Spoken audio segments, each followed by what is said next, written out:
Hello, everybody. Now, trying something a little bit different at the moment. We're actually streaming to Twitch as well as YouTube, and it looks like the Twitch chat is still showing up. So I'm going to turn Twitch chat off so we can leave the universal chat running. Just give me 2 seconds.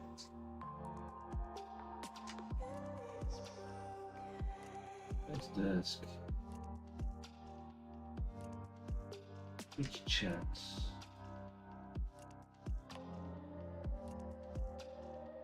Twitch chats.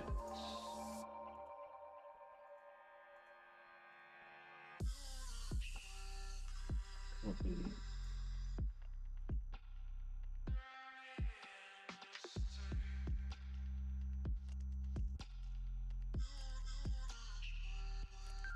Okay, so now if we go that way, right. Oh, other chat is still on. That one. Okay, so hopefully it should be working now. Note self, there is a delay between Twitch and YouTube. Don't watch both. Wow. Have a look at how much. Oh wow, there is. That's quite an insane difference. Okay, so if anyone is watching on YouTube now, this is another weird thing. I've set up Restream, which is like a different thing. Ever since I started Twitch, whenever I go live, I go sort of everything's normal on my bitrate, and then as soon as I go live and people enter the chat, it goes bop and bottoms out. It's still within acceptable levels, but the interesting part is now that I've got this Restream hooked up, it's sitting in the excellent range, and it hasn't even it hasn't moved. Hello, Rikshala. I'm just letting everyone know I'm actually streaming cross-platform, so we're on Twitch and YouTube. Just sort of seeing if we can get sort of a bit of communication between the two. Just seeing if there's anybody watching actually over there. Is there a way to find out? Not by the look of it. Oh, one watching now, started streaming 4 minutes ago. Interesting. Create a channel to join the chat. But it's me. Oh, I don't get this. Okay. Surprised the Aussie Nat is handling double stream. So am I. So, very interesting.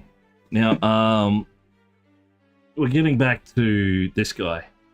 Let me know if that chat's big enough for people to see. It's certainly not big enough for me to see, that's for sure.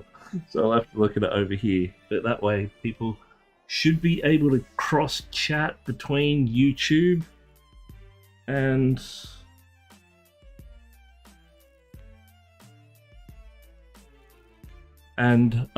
here. So all the messages from everywhere should show up. If this works, I'll see about implementing other ones along the way. But yes, welcome. Coffee.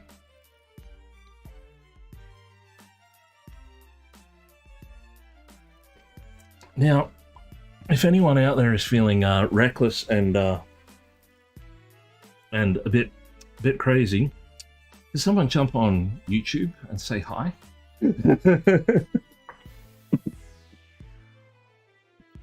I've been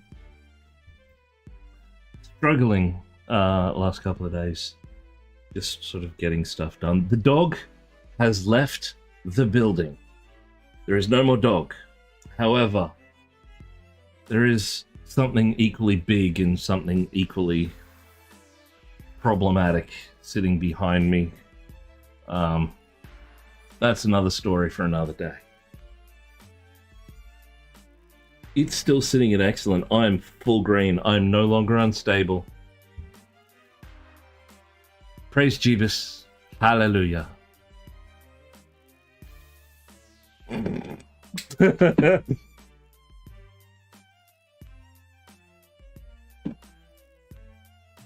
Nice to see. Okay, so cats don't disappear. That's odd. We'll figure that out later. Flying by the seat of our pants into the great unknown. So, how the devil is everybody? Or how is the devil everybody? Anyway, we're back working on Goblin City. It is Thursday evening here in Australia. Pardon me. We are going to continue working on our little goblin friend, the archer, as we were working on last time. That's how busy I've been. I haven't had a chance to come back to this, so it is untouched from last stream. So it seems like, let me just bounce over to Hiya. That has not come through, which is interesting. I might need to get a restream bot for Twitch.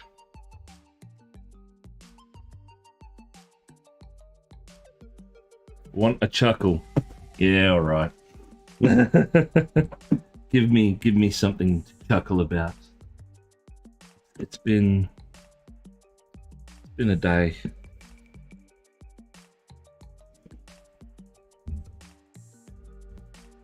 What do we got?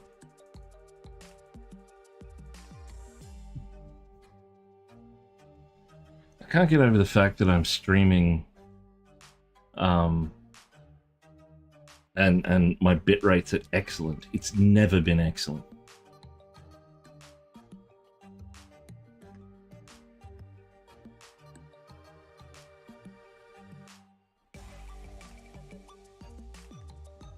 So I might need to figure out how that's going to work. Okay, I'll write that down.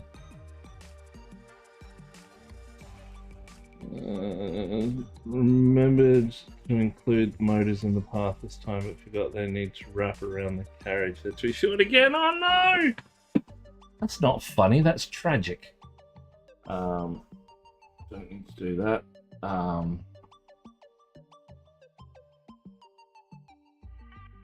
Show YouTube chat in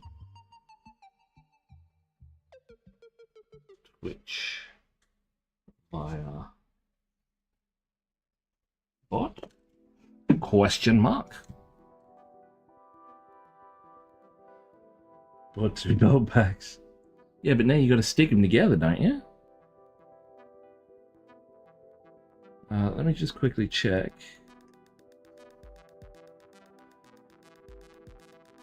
Wow.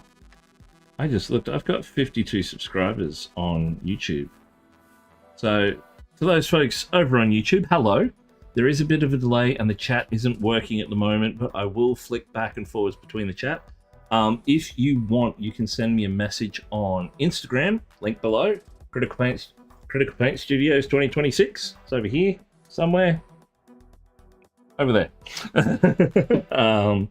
If you want to know anything about what we're working on, anything like that.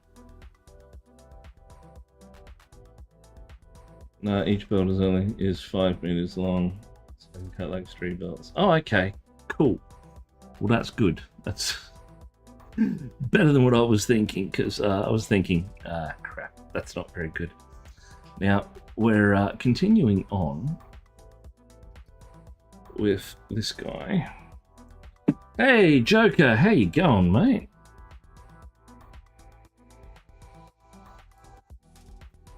So we're just tinting up some color. Like we're increasing the saturation and the brightness. So for that, we're going to start with Quinn Gold's Azo Brown. And they will be sort of our deeper shade and our highlight tint. How's your day been, Joker? Did you stream today? Sorry, I've been flat out and unable to watch anyone lately. Too much stuff going on.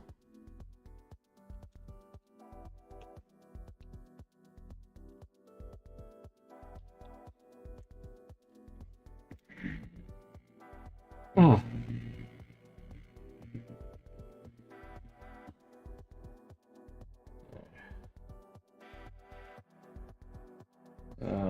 Yeah, okay.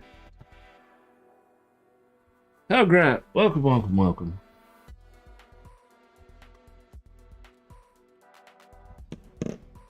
So we're actually going to go a bit of this transparent yellow oxide as well, just in our higher regions, just because it is such a nice encompassing color.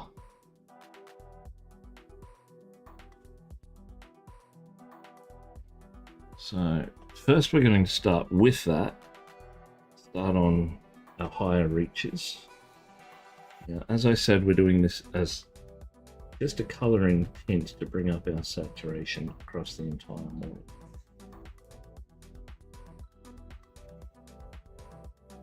Oh no, I'm lightless. That's alright.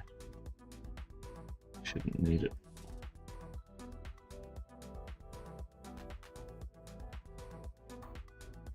So we're just in the process of touching everything up.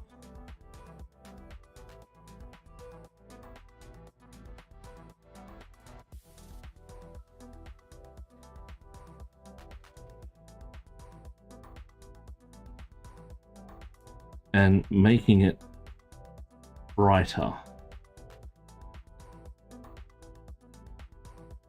Because I made an executive decision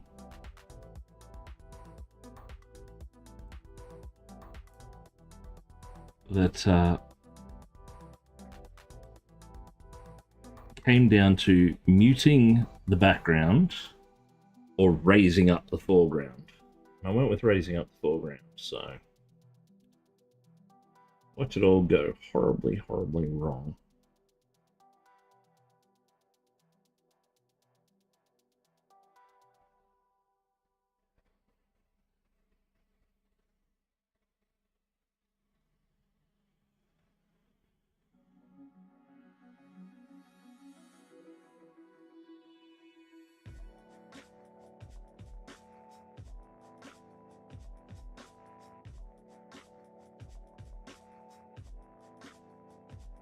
But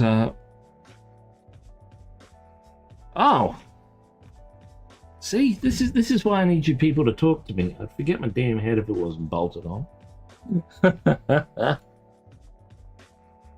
Couple of hours I stream, just making sure all my stuff is working and how it's lined up. Ah, nice.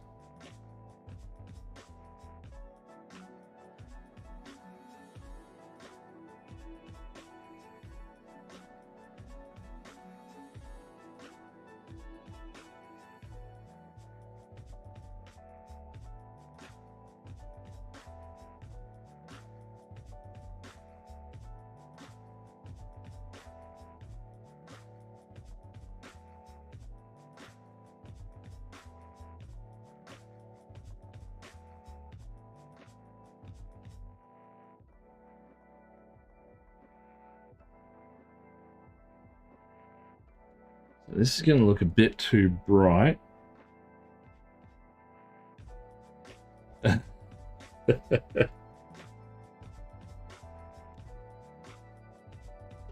a little while because of how I'm building up our highlight.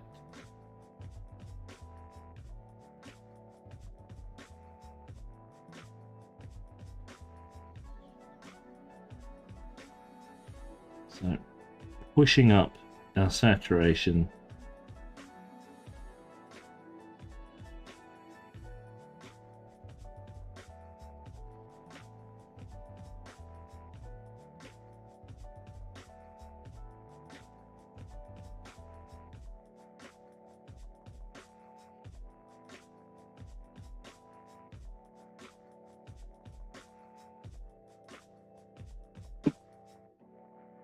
But yeah, I've been dealing with Twitch today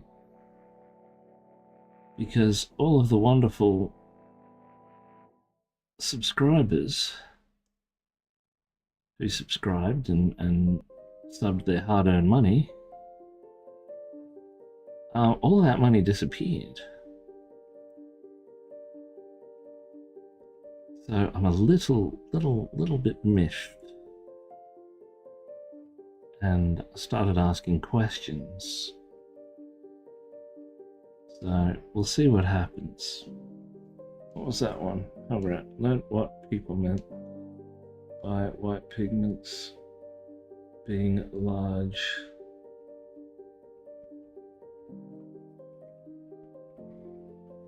Oh, as in...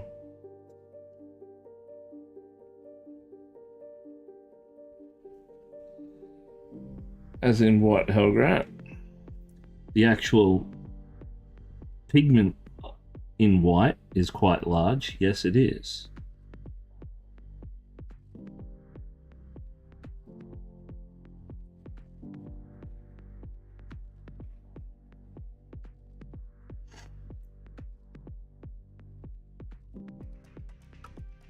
Very much has a tendency to overrule other colors. Not in a good way.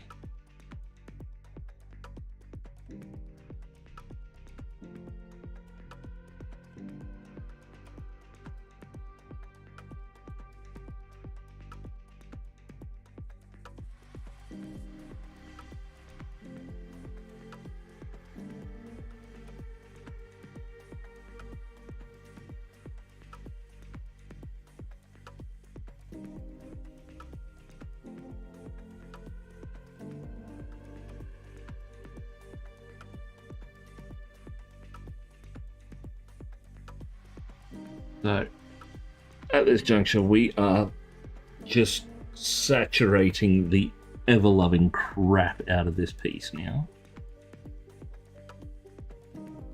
So we can brighten, don't flow like any other color, a tiny area on the marine needed to be white. We're just not cover there, but everywhere around it too. I was saturated once, it was awful.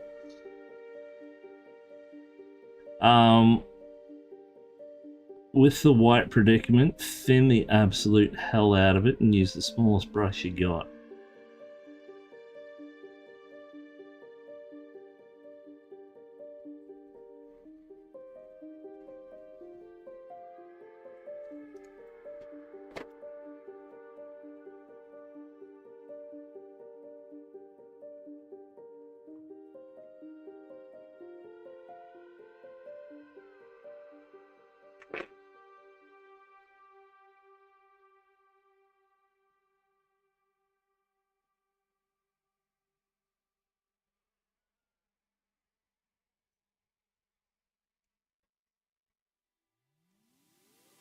It's yeah, this is pulling up colors. Just I saw something you get a kick out of yesterday. Get in trouble for overthinning my paints already. What brand white are you using, Helgrat? And get a kick out of yesterday. What was that, Bane? What did you see?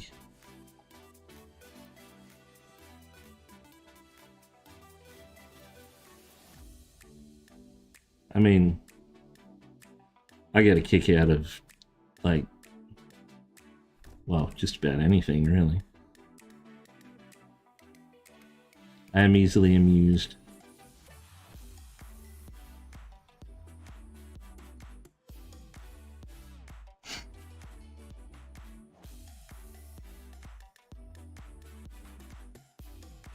There's a mod for the preset cover one that makes it look like a stone fortress. Oh, that'd be good. I would like that. I would like that a lot.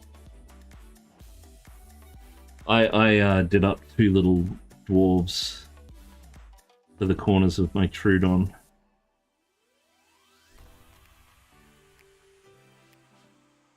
Speaking of, I have in my possession, as of right now, 5 test kits for the Ergo egg, built and ready to rock.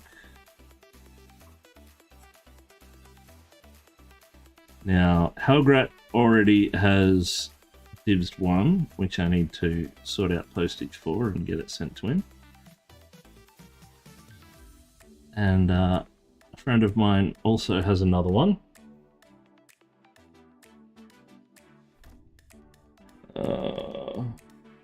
Tomorrow on my turn is prime with Flash Whip and Hive. Nice. Elias, of course you can. Well, this is a demo version, so it's not the final product. So I don't know how yet, but I'm going to get feedback from everyone who has one, so I can find out what needs to be improved. But if you would like one and like to test one for me, Tellius, that actually works in my favor because you are nice and close.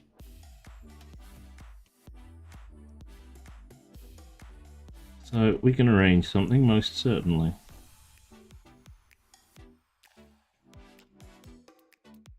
Awesome.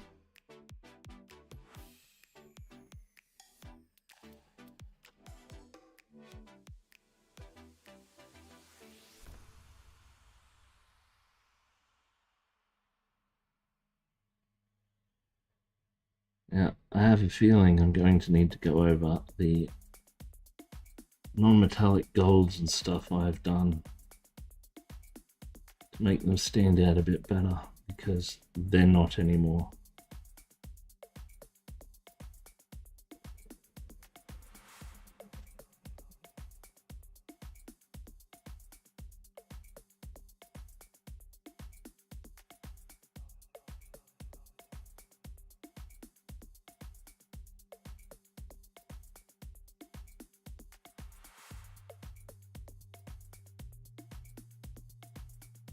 But yes, if anybody would like, preferably locals, preferably with mobility issues in their hands, because it would be easier to keep track of.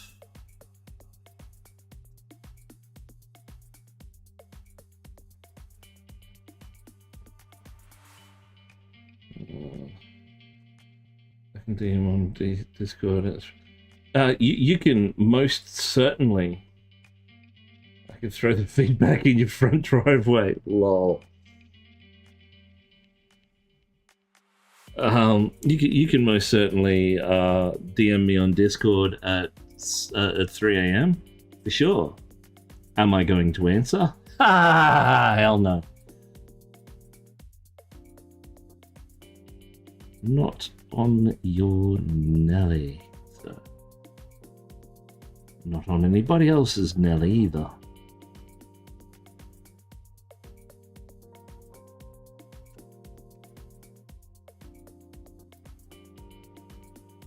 You had better.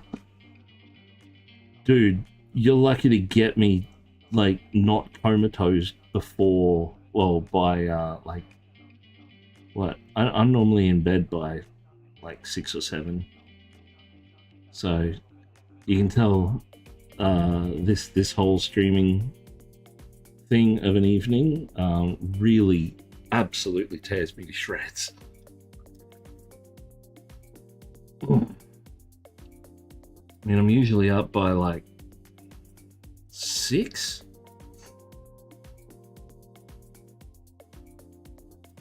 Now, I need slightly, yeah, manganese brown. That's what I want.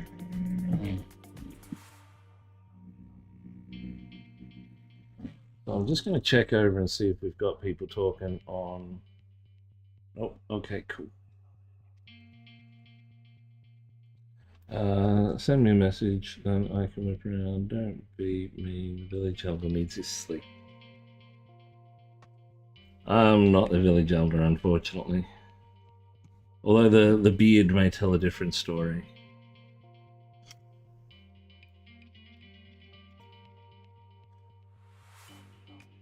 I am dry of spirits.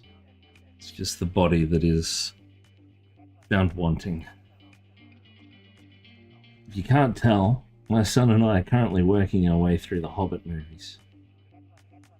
So we just finished the Five Armies.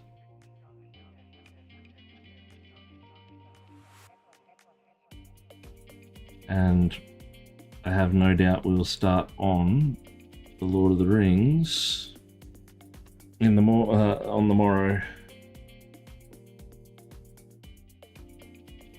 I am a lot younger. Not a lot.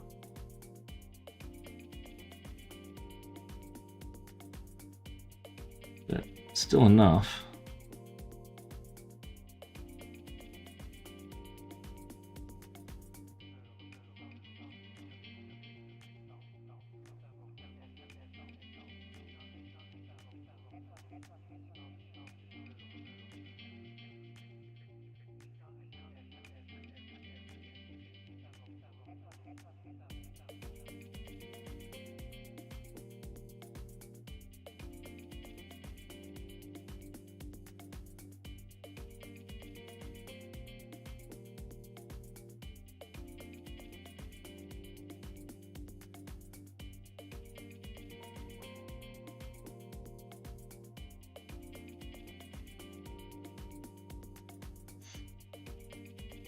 I'm currently having a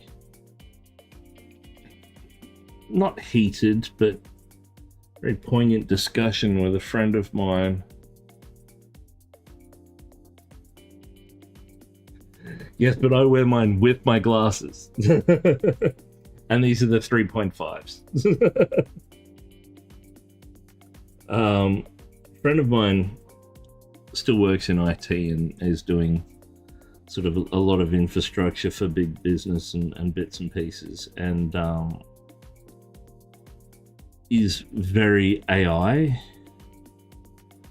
And we're having this discussion about AI and the good, the bad, the ugly, and the hairy. And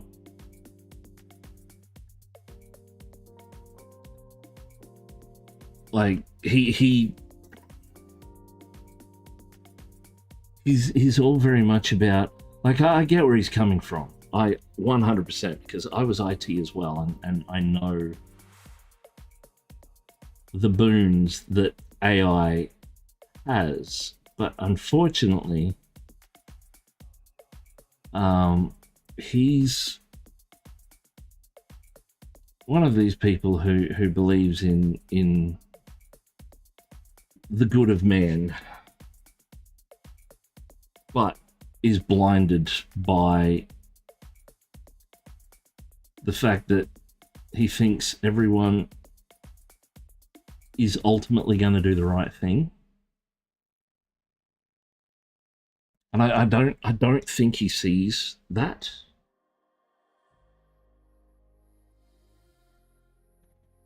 He has a very optimistic view of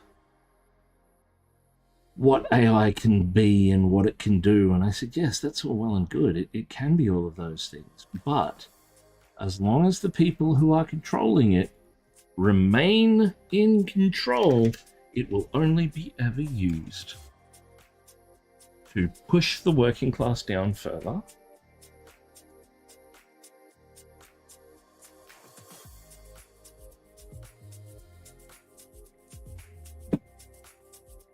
That's what makes me laugh as well. But, like, from a creative standpoint, AI is a bad thing. And what the problem with it is, let me see if I can find the quote.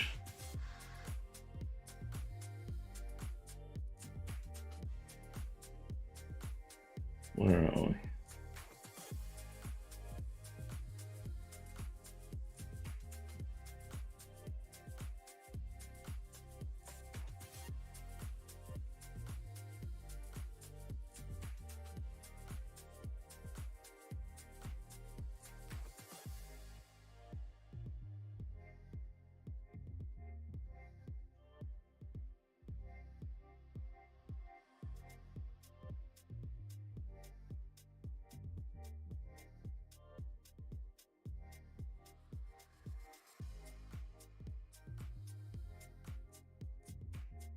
it's I can't find the quote, but the gist to it was, as long as there are people out there trying to make more money for themselves at the behest of others' talent, i.e., you're a talented computer person, I'm a talented artist, you are trying to take money off me by feeding all of my artwork into your machine to replicate my art, and therefore you think it's talent. No, it's not. That's theft. Pure and simple. My dad works in cybersecurity. Yeah, tools getting pushed by vendors, just laughably bad. They are laughably bad. And part of the reason for that is the big companies that run them are keeping their models like for them. They're using them in-house to make themselves more money. That's the goal of everything behind AI. Cut out as much of the workforce as you possibly can while stealing their talent, feeding it into a machine that can replicate the results. Like, the big companies have this stuff already. What we have as the general public is not anywhere near the same thing as what they've got.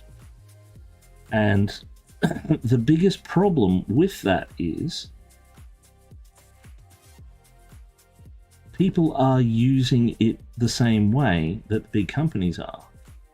They're feeding every last bit of data they can put into it to make it better.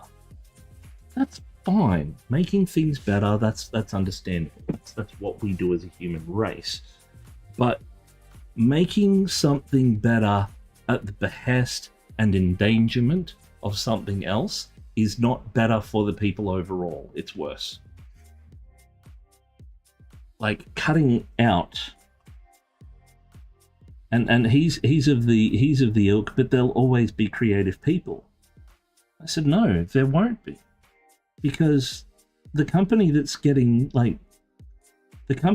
fed someone's artwork into their system, and that artwork is now making the same artwork or similar artwork to the artist, and therefore they're copyrighting that art because it's been made by AI, even though it is the style and likeness of somebody else. They are suing the original artist because their machine learned off their work and is now putting it off as theirs, and anything that person creates now is similar in style to this AI's artwork, which is trademarked and copyrighted. So this artist is fighting for their life, and they're not the only one. They're fighting for their lives, trying to get their own artwork back. That's wrong. No two ways about it. No matter what way you look at it, it's wrong. And yet it's still happening, and it's happening more than once. It's not isolated. Like, people from all walks of life. Oh, no, it's not as worse as I think. I think catastrophically.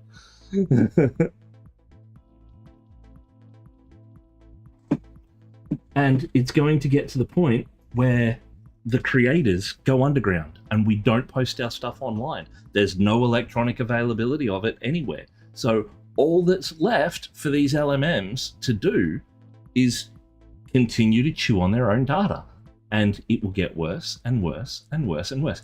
It is not speculation, it is fact. Somebody did it. They fed one photo into an AI, and then they repeated that process another 200 times.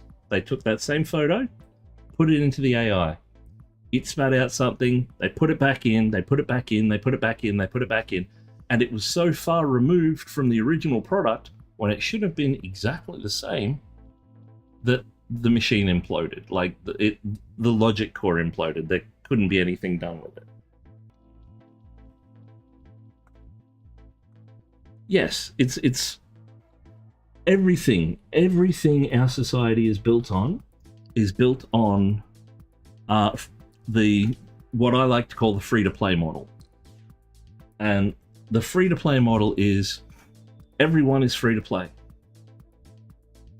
If you want to unlock the good stuff, you pay money. That's how it is. And a lot of people sort of don't comprehend that logic. Like, laws are only laws for the poor people.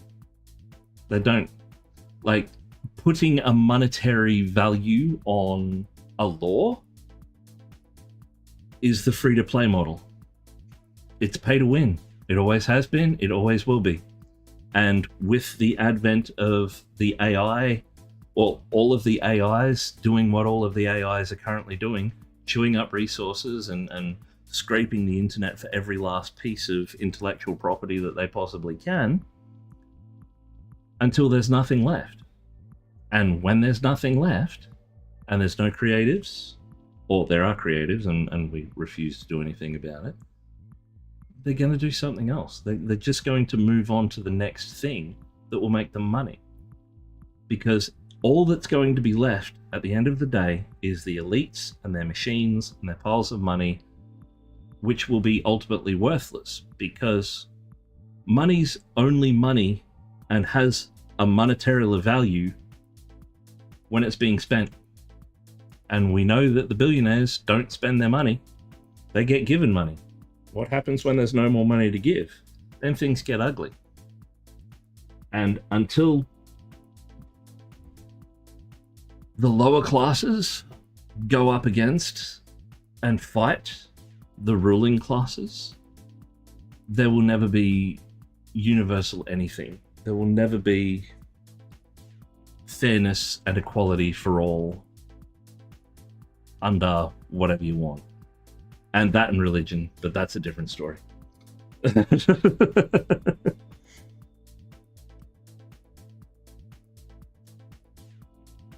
Already seeing underground punk style zines coming out on paper. The paper net has been burbling for around 10 years. Exactly. And it's only getting stronger. Every time a new data model rears its ugly head, drives more artists underground. Unfortunately, I live in a small little community in a country that is essentially so far removed from the beaten path that it may as well be its own planet at the far-flung reaches of the solar system. Because, well, I've had digital marketplace. I've had my store up now for 2 years, over 2 years, and have not sold a single goddamn thing on it. Why? Because I live in Australia, and the powers that be have made it very difficult to be a small person trying to make their way and selling goods in any fashion and then shipping them overseas because they want their cut. And there's not enough of a cut, so they don't care about us.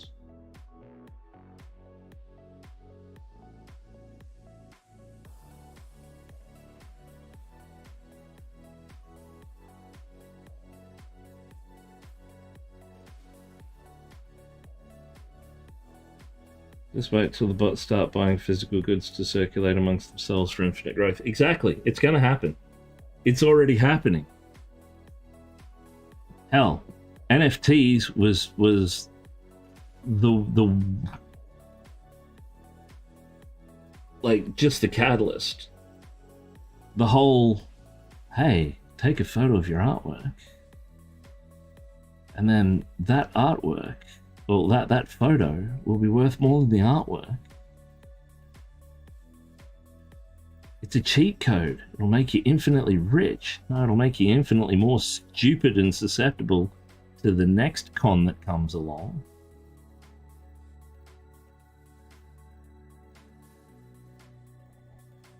My store is on my website, criticalpainstudios.com.au/store or shop. I think it's shop. Let me check. But you can get to it off my website.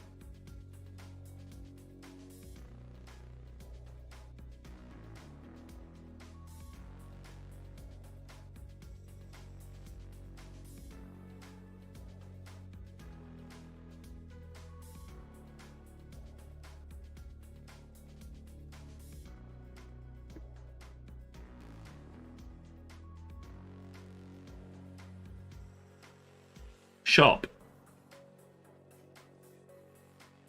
Any messages over on... Alright, we got anyone watching? Alright, we got one watching, that's alright. Better than nothing. But yeah, that's...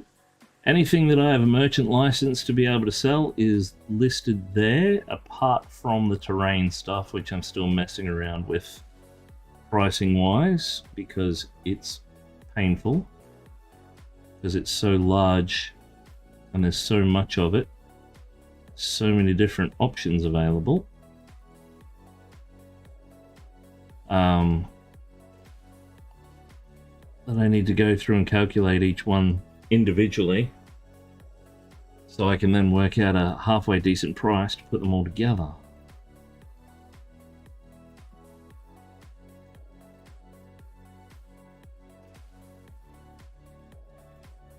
And that's where the Ergo egg will be listed also when it goes live and on the market.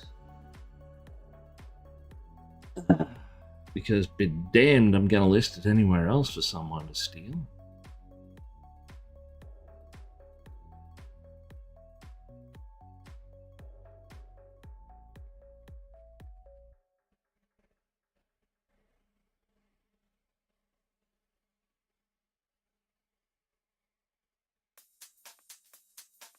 But yeah, it's I did have an Etsy store until Etsy decided to be even more money hungry and horrible than they are now. Well, were then as well. So I took all my listings off Etsy and built my own website. It was trying to get me into trouble. Just find some stuff that you want, hey mate. Well, I'm sure that we could come to an arrangement. I am going to be sending you something fairly soon. Change things around in that box ever so slightly and fit in something.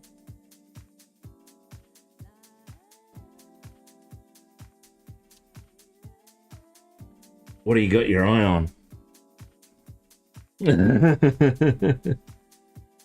I can tell you the history.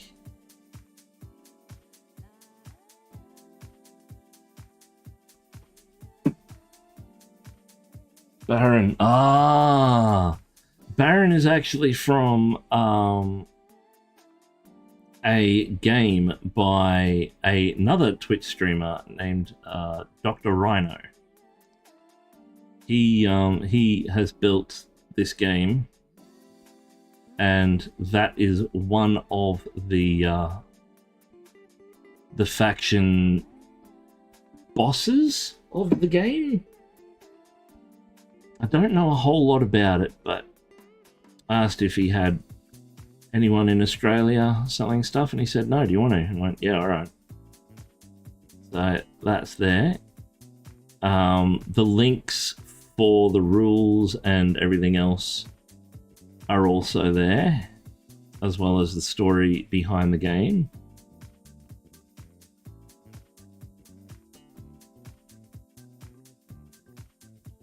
If that tickles your goat.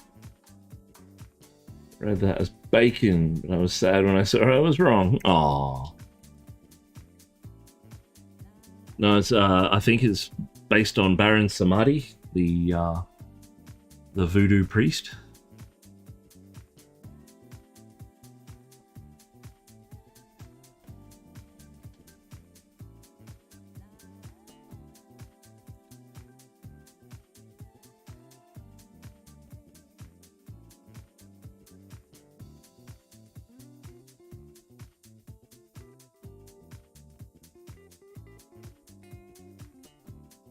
But yeah, the figures in that are pretty cool.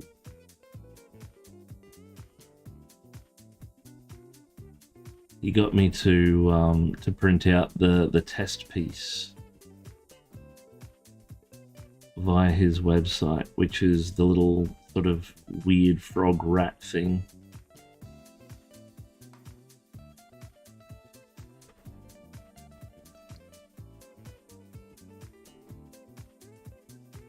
How much does it say shipping is? So as I said, we can come to an arrangement.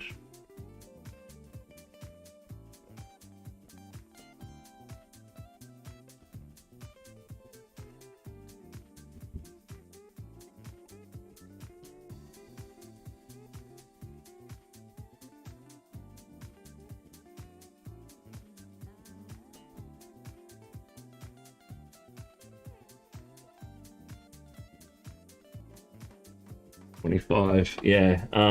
Unfortunately, that's a blanket thing.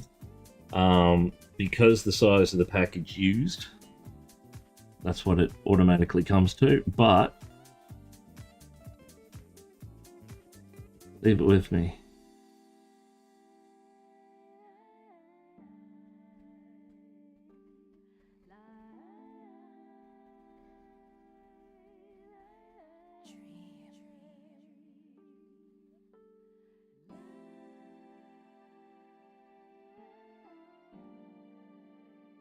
He is a cool model.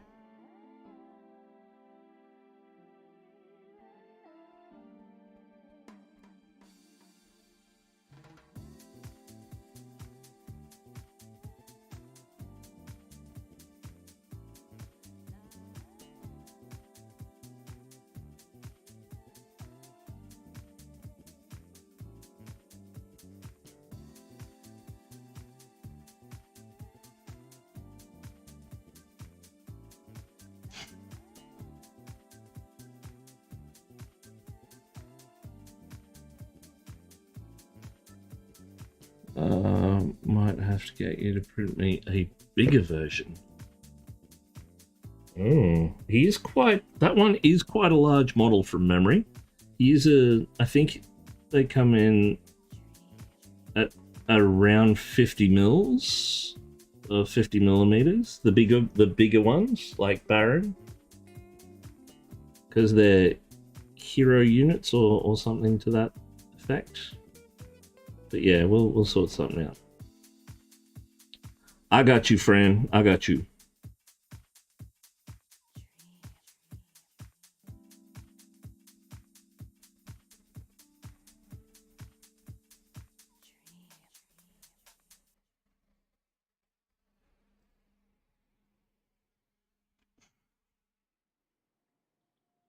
Just building up these little bits and bobs around the place. I need something around 132. Oh, okay. Well, that's all right. We'll sort something out.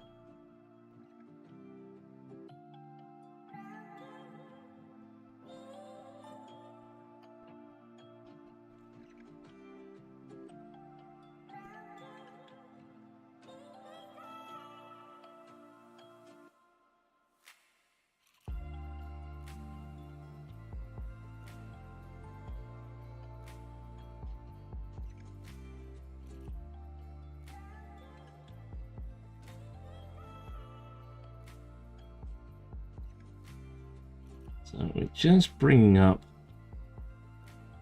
the upper surfaces of this armor with a bit of the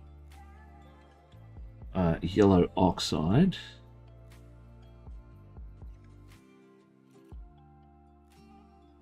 And then we'll go in a bit lighter again with some of the Titan buff to really pull out our detail spots.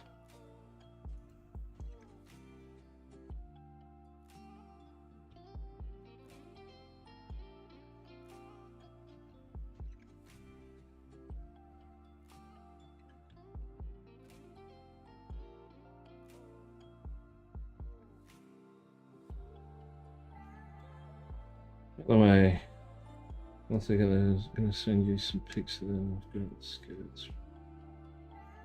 Nice. That's been a hell of a project, that thing.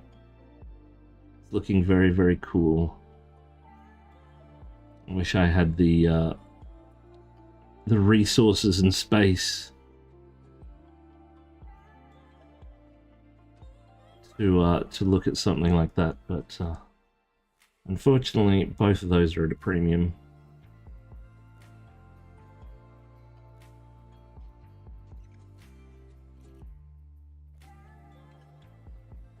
I posted Amanita Shaman on Reddit. One guy's like, hold up. How big is this model? How did you get those super fine lines? So I showed them.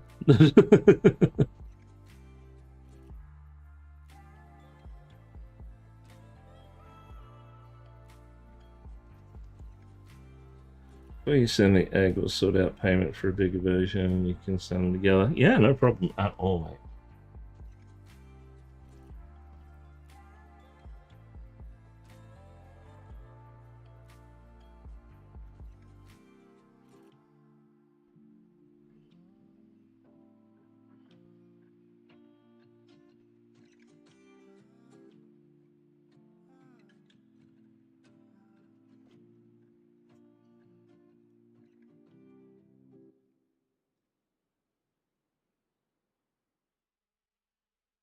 Just making a mixture of the transparent and the oxide, so it's thinner and brighter, so I can start doing some highlighted areas up the top here.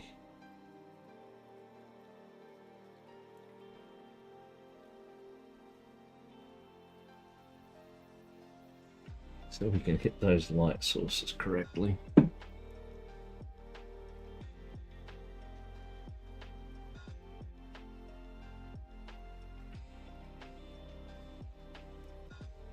Oh, you're still going to replace Trudon if you can get it fixed. Well, I've got it fixed. Whether it's stable or not remains to be considered, but I mean, I'd love to, but I honestly don't know if anyone would buy it, because over here they are quite obscure.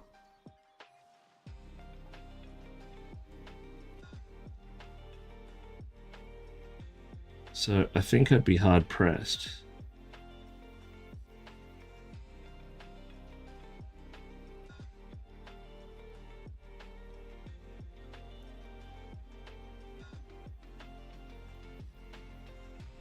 And then I have to buy something and set it all up.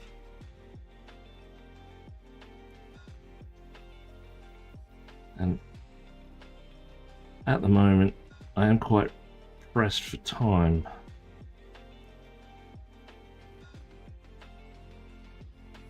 And money. They've had a really easy time selling one guy who should see one for sale. Snapped it up almost immediately. I had to get mine from China because nobody over here had any, and they don't sell any, and nobody knows what they are. It's crazy.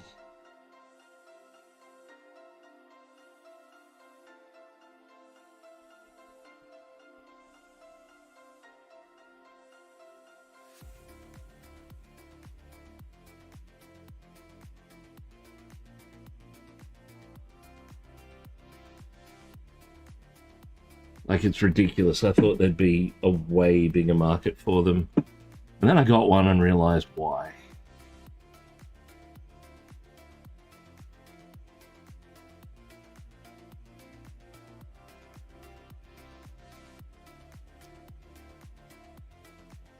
They're the cousin that nobody wants to talk about of the Voron family.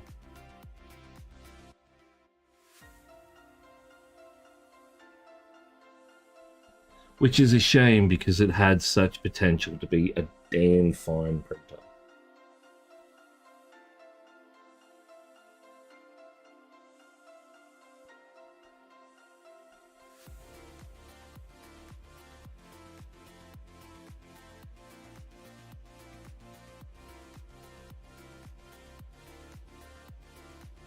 See if there's any local auction houses near you. There are. Do they charge an absolute hiding? I wouldn't have enough money left over to buy anything else. And that's part of the problem, because if these ergo eggs take off, I'm going to need something.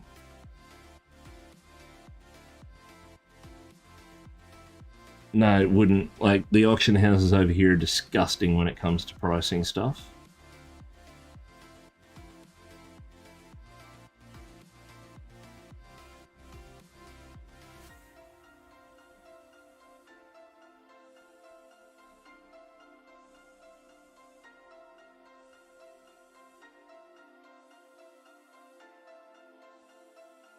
It's horrendous.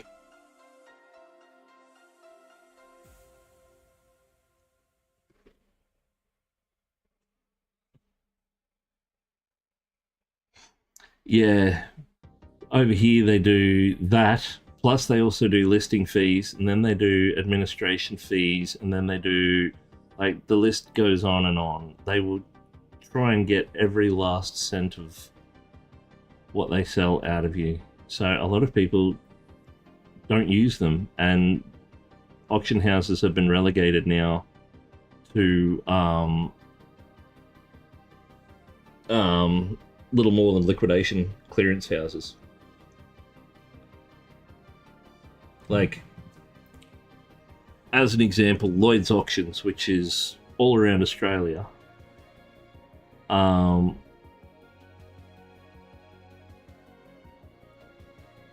they're essentially a liquidation house now.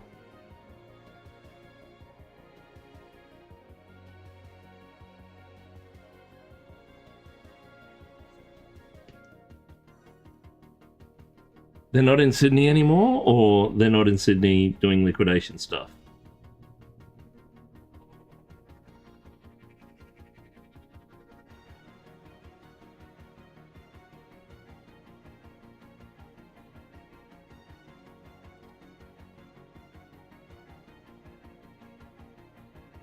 So they were in Sydney.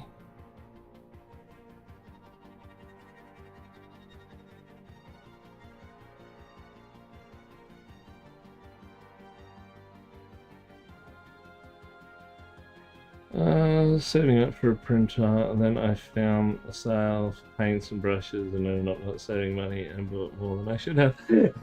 It's always the way. And when you do this stuff for commissions, it happens way harsher than you believe.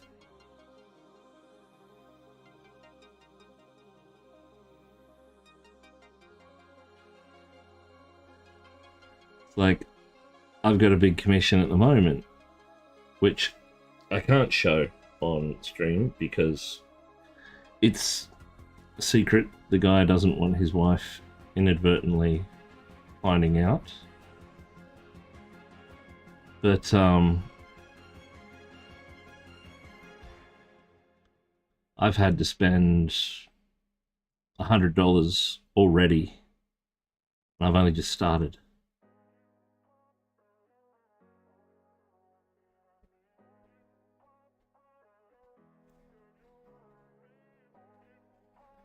And that's not even including paints used yet. That's on filler primer to fix the absolute horrible job that this thing came to me in. Like, I've seen 3-year-olds paint better. It was bad, and they didn't even use a bloody primer, which I'm disgusted by.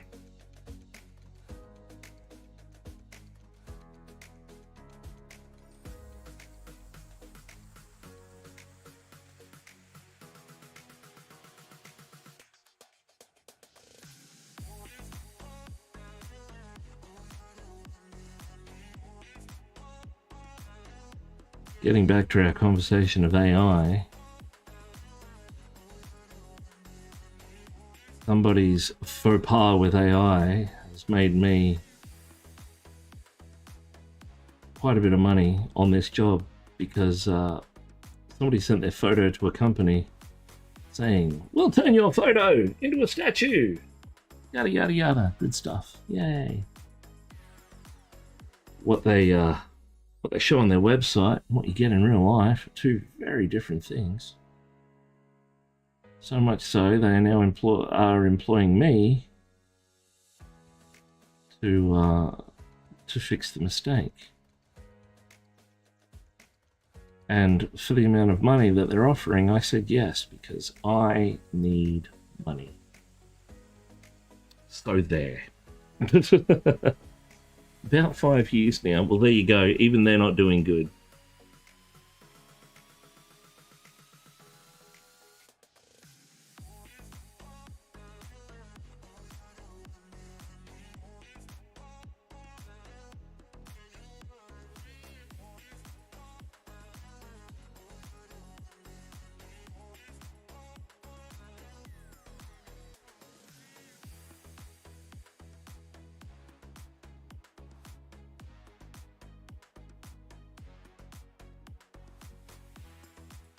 Have you seen the new Solvo M1D? No, I haven't. Unless that's the one that is all over Facebook like a rash at the moment.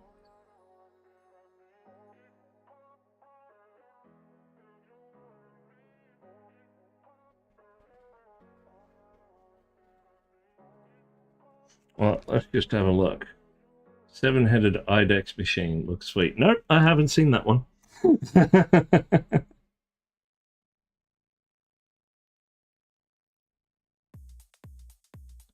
I mean, when it comes to printing and the stuff that I print, what I want from a printer is good, repeatable detail, i.e., I don't have to calibrate it every 35 seconds like I do with Trudon, and the ability to print 2 types of filament at the same time. So I can use PLA as a support structure for my PET-G. That's it. That's all I want the printer to do.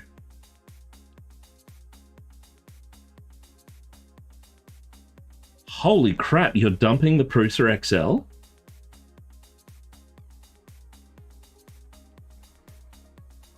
What do you mean you're dumping the Prusa XL?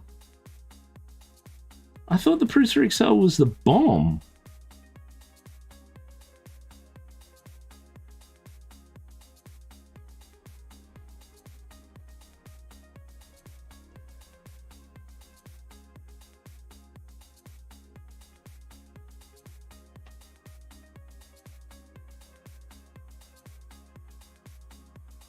That's crazy.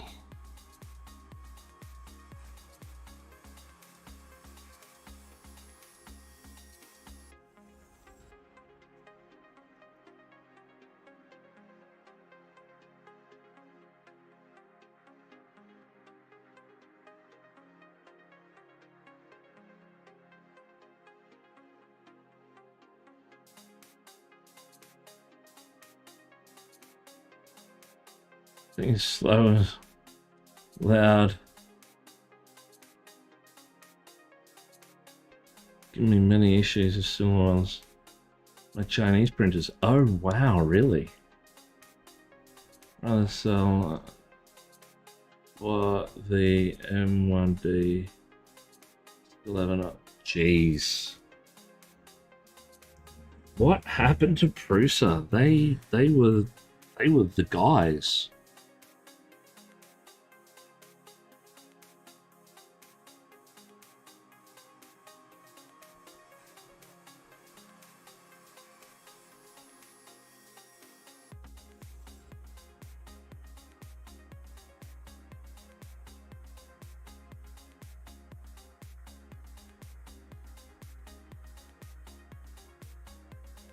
The XL was their first Core XY. Serious? Wow. Huh. I thought they'd made one previous to that.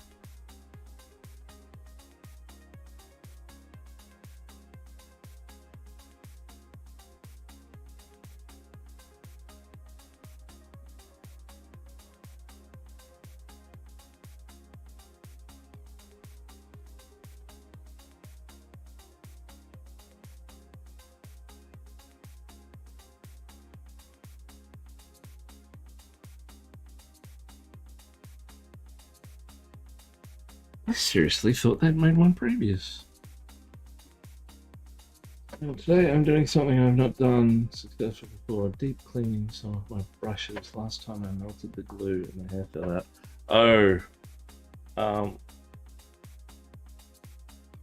Oh.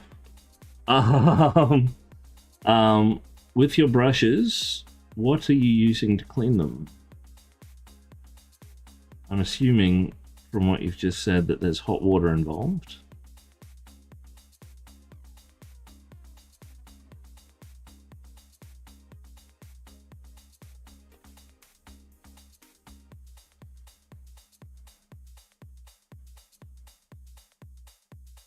Rather build a stealth changer for that kind of money. Yeah.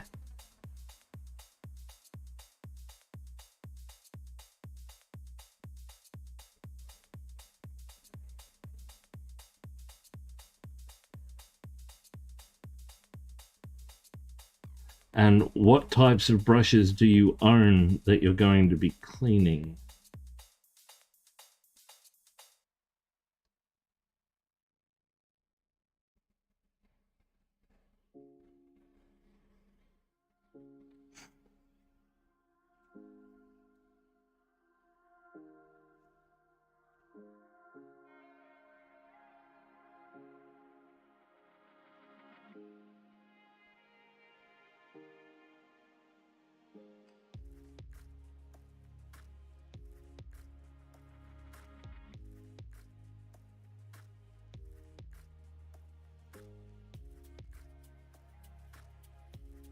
Back to our mix. Let's actually do a quick jump to... Oh, that's all right.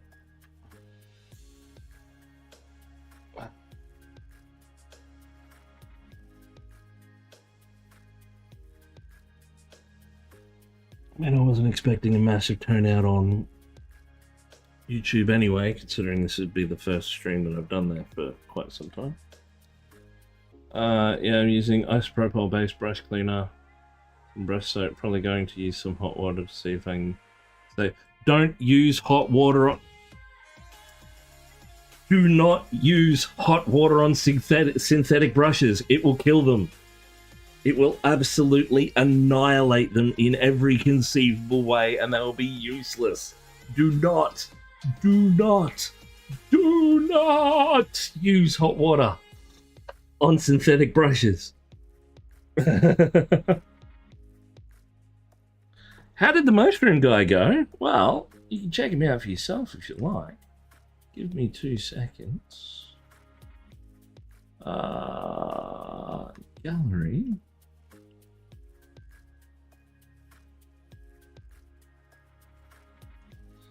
Amanita Shaman. There's the link.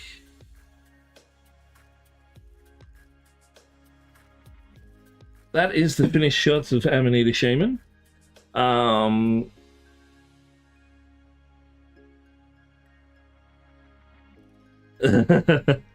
Right, now we'll get into some brush science.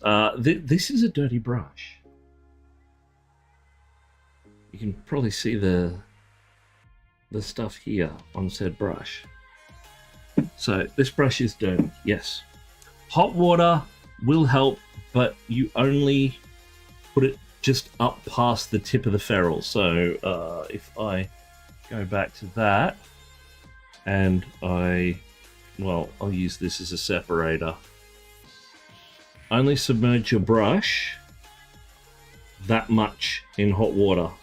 because the glue is all the way up through here, and the actual length of your brush is about sort of 3/4 of an inch long. Now, don't put isopropyl and hot water together because it will actually increase the temperature of the water, and you run more of a risk of killing your glue. Thank you. It came out really, really well. I'm really happy with it. I hope that it places well in the comps, because I'm up against some stiff competition this year. I'm in the local competitions. I'm now considered in the masters category, so I get pitted against my heroes in the miniature painting community, which is terrifying.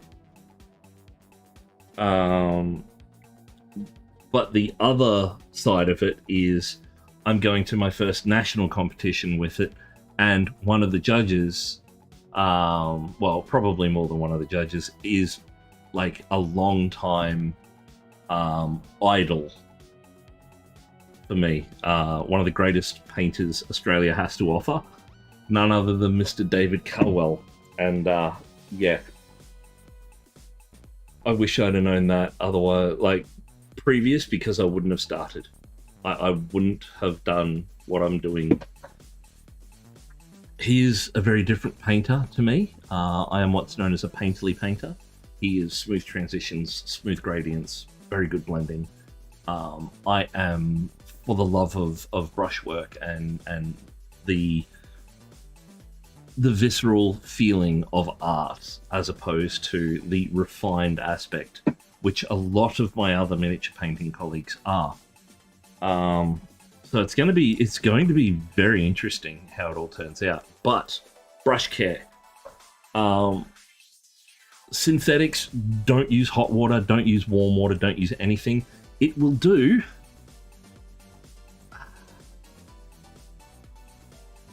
this. It will kick out your bristles. It will malform them and deform them and cause them, because they're thinner at the edges, it will cause them to twist, warp, and turn. And you'll get hooked brushes.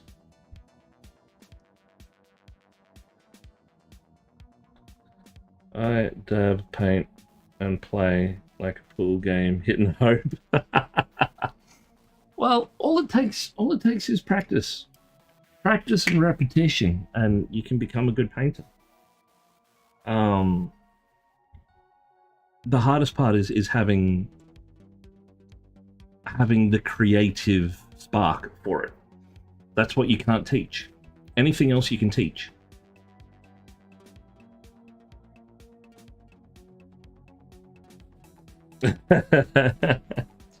Well, that's like, you want to see the first minis I painted? Because they're shocking. And I'm talking only painted in, like, I only started painting in 2015. Well, that was my first painted miniatures, but I never actually got kicked off doing it as I am doing now until 2017. So less than 10 years I've been painting, and I'm up to this level, and it's only from practice, repetition. That's it. But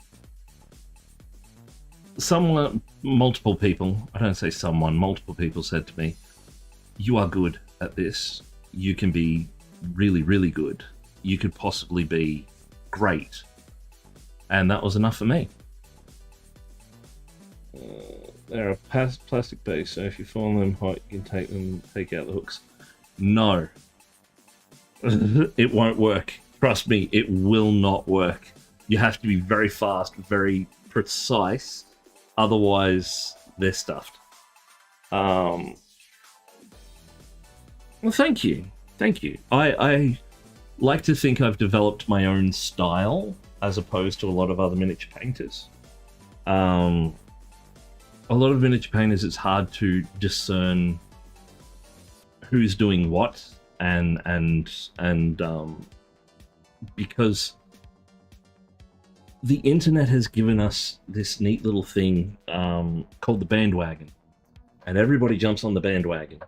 So Interestingly enough, I overshot the bandwagon by about 2 weeks. A couple of weeks, last week, maybe the week before.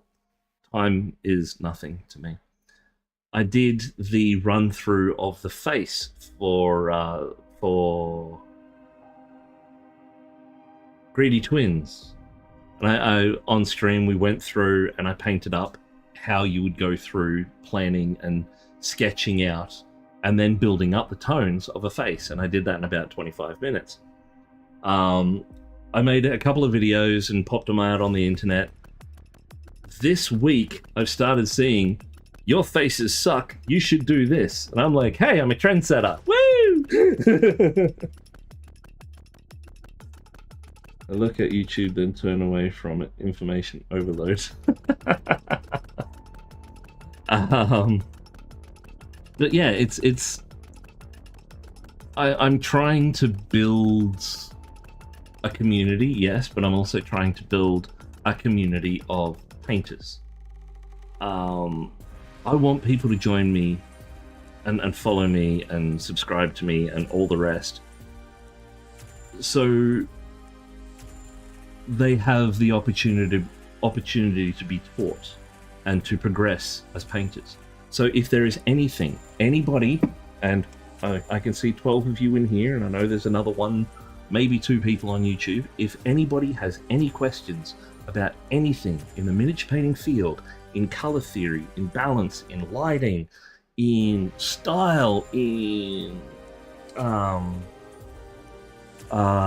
brushwork, anything like that, let me know. If I don't know the answer, I will find out as many different answers as I can and then combine them into an educated guess. And I'm really good at that. Some real life videos. Midwinter in Goobertown, 5 years. Goobertown, yeah, he's good. Midwinter was amazing. A lot of my personal recipes for wash mixes, for the thinning mediums I use, for the water, for the cleaning fluid I use, all come from a variant of Midwinter Minis. He was awesome, and he is sorely missed in the scene. But synthetic brushes have changed quite a bit. So have sable brushes, actually, for that matter. But I run by... because I paint so much, I usually go through a brush in about 3 to 4 months. Which people say, you can make them last a lot. Yeah, poppycock. I have a good deal with Rosemary & Co. And whenever somebody buys brushes, I get a little bit of credit linked to my account. That helps me buy brushes. It helps keep the cost down. But this brush, this brush that I've used massive amounts on this, my fine detail brush, my 10-0 Rosemary & Co. Kolinsky Sable Series 33, if we're going to be exact. This one has lasted me about 4 months, and it's getting long in the tooth. That's why I recently bought a new set of brushes, and I posted them on Instagram a little while ago. But warm water, not necessarily hot. You want to heat up the acrylic polymers on the brush hairs, but you don't want to cook the brush hairs. As soon as your brush hairs get too hot, because if they're Kolinsky Sable, hair becomes brittle when it's hot. That's why, like, you see puffy hair, and sort of women. Like, you look after your brushes like you would look after your girlfriends or missus, or your hair. Maybe you've got a nice beard. Do the same thing. That being said, everybody handles their brushes different. I use the Master's brush soap, just because it's a stalwart and it does, like, I know what it does, and it's also safe for me to use. A lot of other ones have gluten in them because they are oat based and there is no regulation in oats. And I have a wheat intolerance as well as gluten intolerance. Like, I'm a celiac and I have a wheat allergy. So much so that if my hands come into contact with wheat, I get really bad dermatitis. I've still got scarring all over my hands from when I used to work in bars, not knowing I was a celiac. Toad Boy, out of all the expensive brushes I have tried, ruffle a few feathers here, but Citadel Artificer is my go. And that is perfectly fine. Like, I am not the kind of person to say one brush is better than the other, because it all comes down to personal preference. And for some people, the Citadel brush is perfect. I know quite a few people that use brushes that I absolutely despise and detest. One of the brushes that, or one of the brands that I really don't like with a passion, because they are way overcharged for a subpar product, in my mind, is Artis Opus. And I'll get into the reasoning right now. Artis Opus brushes have been, since their onset, and will continue to be, Rosemary & Co. brushes rebranded, and the sub-quality ones at that. Rosemary & Co. sell good quality brushes, and they sell the crap to Artis Opus, who rebrand them and sell them on to other people. The hairs are brittle. They don't hold a point. And unless you are, like, handle them with kid gloves, I was lucky to get, I think the main one of mine lasted about 2 months. So much so, I went to a course recently, and part of the course involved getting a print of the, like an A4 print of the bust we were working on, or busts available. No, it was actually the course before. They gave us a Artis Opus, I think it was a 1 or a 2, might have been one of the smaller ones. I gave it away. That's how much I don't like them. I bought 3. I bought into the hype. I bought 3 in the set with the box and stuff, and they were the biggest load of crap I've ever used in my life. So, while I don't use them, and while I don't recommend them to people, you can use whatever you want. You can use your fingers. Hell, I've seen some artists use their fingers on artwork, and it's amazing. People use makeup sponges. One of the other really cool things about this whole community is just the wealth of knowledge that is out there.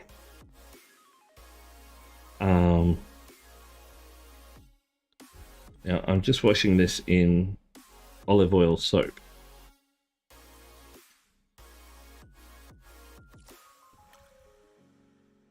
Most of my existing brushes became tarantula tickle sticks to get them to move without freaking out. Yes, I have owned 1 Winsor & Newton brush. I will never own another one. I have owned 2 Raphaels, and I will never own another one.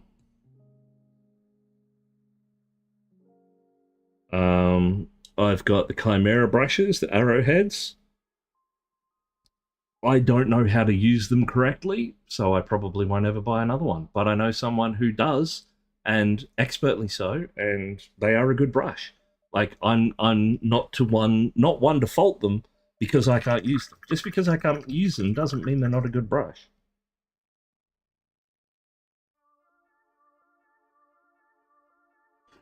Well, that's why I use Rosemary & Co. They are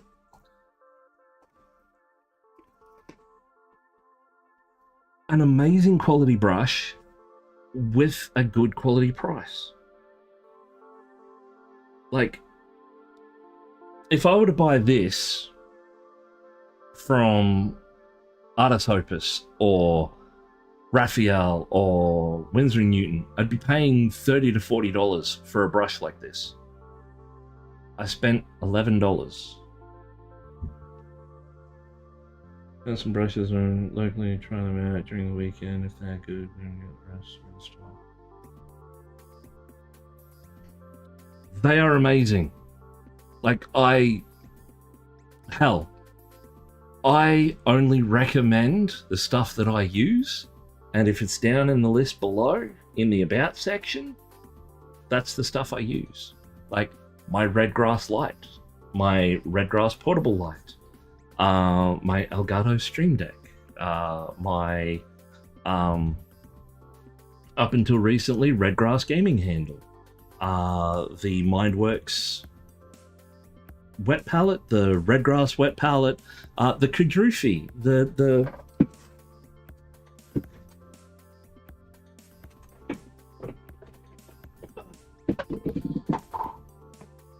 all-in-one modular art box that that I've been fortunate enough to have a good contact with in the company and bits and pieces, and been sent a lot of promo stuff from them, which I'm ever grateful for. They are wonderful people, and I use the Goofy palette, or the whole system, in my travel kit. So when we go to places, I take that with me, and it is a permanent part of my travel system. What else? What other stuff do I recommend? Paints. Like, I've got multiple different paints here, but there are certain paints that I'll recommend over others for certain purposes. Had a good run of recab brushes. Last order made all seem to have those issues. On the tip for recabs. I have heard of those.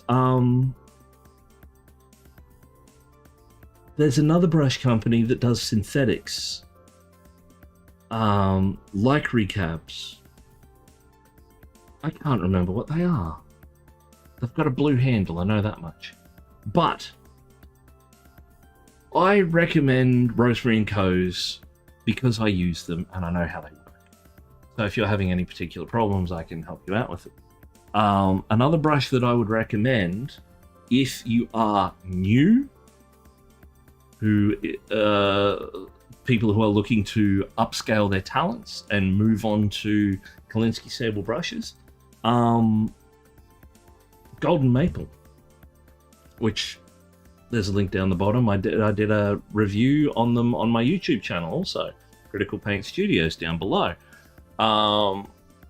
I painted up the Roman Lepat Hobbit miniature, the bust, like start to finish with those brushes, and they were a nice brush. The only reason I'm not using them,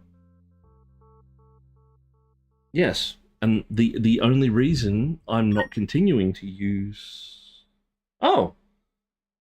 PG's Us, thank you very much for the follow. Get a Redgrass. When that paycheck comes in, might consider buying from your link. Even though it's going to be $60 more. Oh, and Toadboy, thank you very much for the follow. I just saw that pop up as well.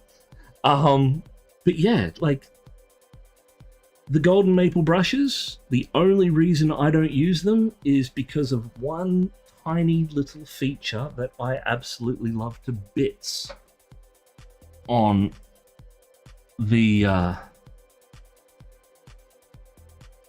Rosemary & Co. brushes. I'll show you this right now. Now, I've just damped this brush. This is a size 2, series 33. And one of the things that I don't like about the Golden Maple brushes is their lack of spring back. They do have spring back, but it's way too soft for my liking. And this is why I like the Rosemary & Co.'s. They have a good product. They have good support. I get a good deal with them. But the Golden Maple brushes, they don't have that kickback. Like, it's there, but it's not as visceral And that visceral feedback helps me as a painter, helps me know where my brush is, because I have problems with my nerves, and problems with my nerves giving me ghost signals. So, as an example, I get really weird nervous kicks every now and again.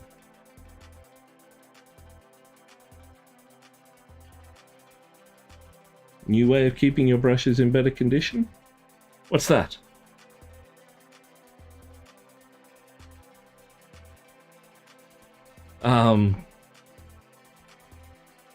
But yeah, like the what was I saying? My nerve kicking, right? Because of my fibromyalgia, the cortex, the bottom cortex, where all of the nervous signals get interpreted by my brain, is broken, and I have this problem where, for an example, throughout the day, I'll get ghost pains. And those ghost pains are from previous injuries. I have done massive amounts of damage over the years to my hands. As you could probably see, they are not pretty in the slightest. I've busted every single bone in them multiple times. As a subsequent side effect of that, I get spikes and pain and tightness, and tendons will just lock up in my hands for no reason. Unannounced, uncontrolled, it just happens. And I'll get twinges of that while I'm painting. But as long as I know my brush is doing what it should be, where it should be, and I've got that visceral kickback from the brush itself, I can then pull it away and have it done quickly. Send you a pic on Discord. Oh. What are you sending me, Hellgrat?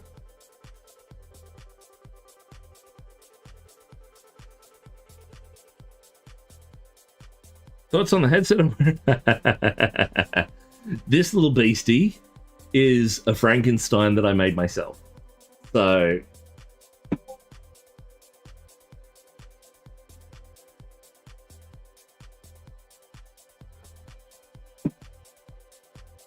let me just quickly check this. Oh, yes, I've seen that. I have two of those kicking around here somewhere, Hellgrat. But, so this is the standard headset that you'll find on Amazon. I think it's about $30. It's normally got, I think it was an elastic band from memory, or even just a single round band. That's right, it was, and it didn't have any head support. So that's that, which has the two fittings, the light that's USB connected because bugger changing batteries all the time. Oh no! We'll wait for the ad break to finish, and I'll tell you more about this. 35 seconds. But yeah, I tried that, Hellgrat, but I don't know why I stopped using it.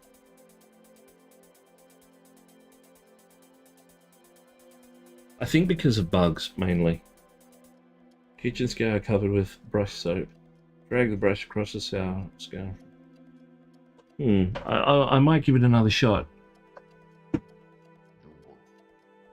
Ad break is ending. I don't have enough adverts for the ads because I'm in New Zealand. LOL! Having a sealed container.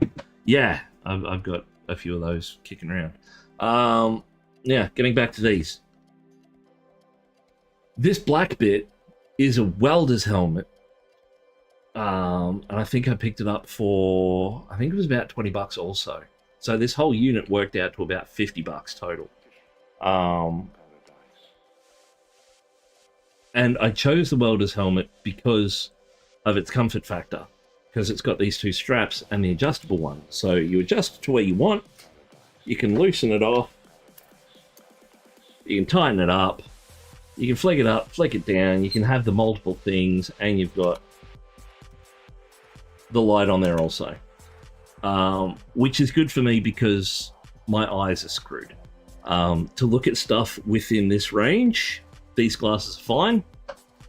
Can't see it. Can't see it.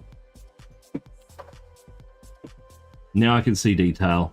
And when I need to get right up close, then I throw the 2.5 in, and I can zoom in again. But if you like, if you are interested in this Toad Boy, give me 2 seconds.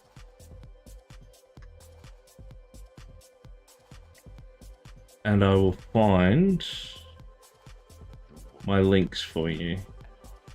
Or if you want, I can send them to you as a private message or a whisper later on. Because this system's going to be slow and atrocious.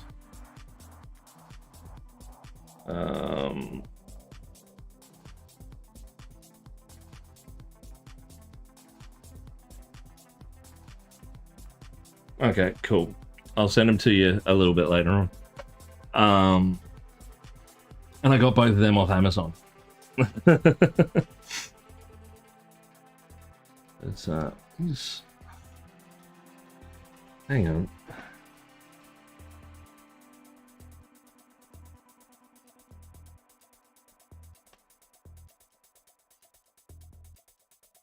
That's right, I wanted that to be copper. So I tarnished it down and then brought it back up. Right. Sorry, just going back through what I did on this piece. Been a while since I was here. But yeah, if there's any questions that anyone has about anything that I do here, let me know.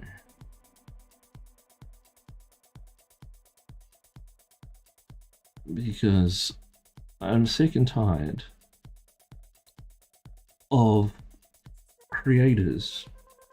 Like, money is great and everything, but I'm not going to put my knowledge behind a paywall.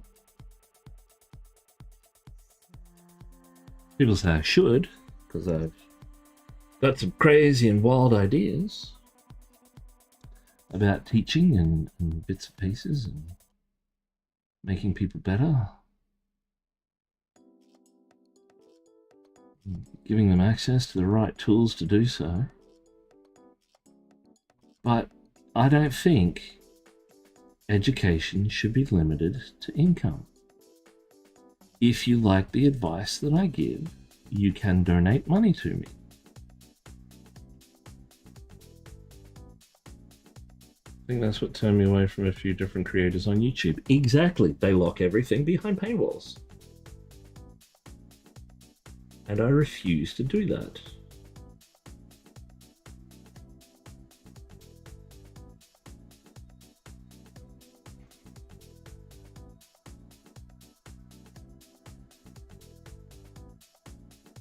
Like,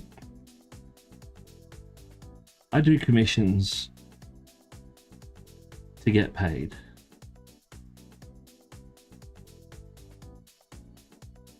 Now, I don't do a lot of commissions because they are time consuming. But if people want to donate or support the channel in other means, like Twitch like the Amazon Prime free subscriptions or cheering bits or whatever, I have no problem with that. I'm not against that in any way, shape, or form. You can also support me, help support me. Not support me, I'm not moving into your basement. But I also have a thrown wish list of stuff that I need to make the channel better.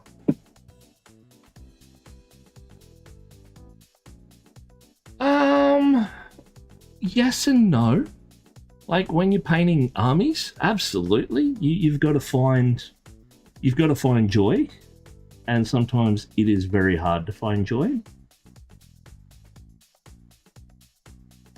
But I try and find, like, I try and break my commissions down into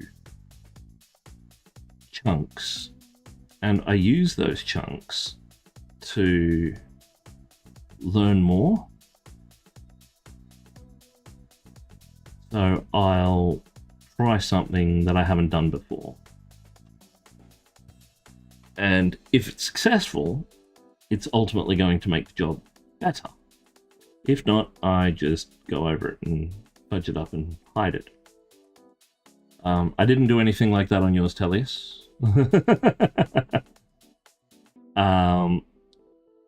But for me, it's all about the process of learning. Every single thing I do has some sort of learning value to it. Whether it be repeating a particular thing that I've recently learned, or bringing it out of mothballs and putting it into practice. I'm always working on betterment. And one of the interesting things that I've found, being on Twitch, has sort of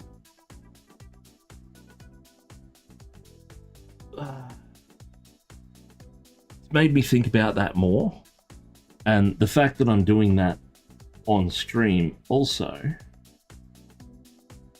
means that when I learn something new, I pass it on, because I usually try to explain what I'm working on and what I'm doing and how I'm going about it and the colors being used, etc. So it's a matter of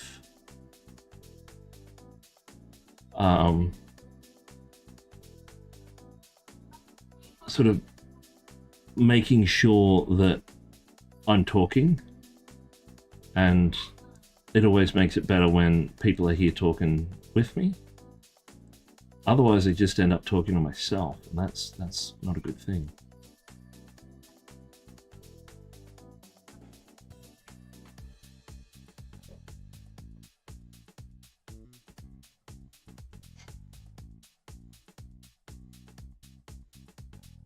Let me just quickly check over on YouTube, make sure we haven't forgotten anybody.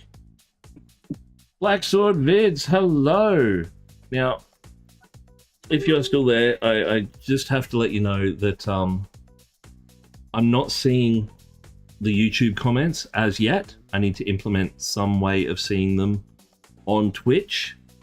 It's not there yet, so if you want to speak to me, you can jump on Discord and sort of jump into the stream progress chat there, and sort of we can talk of many things, as it were.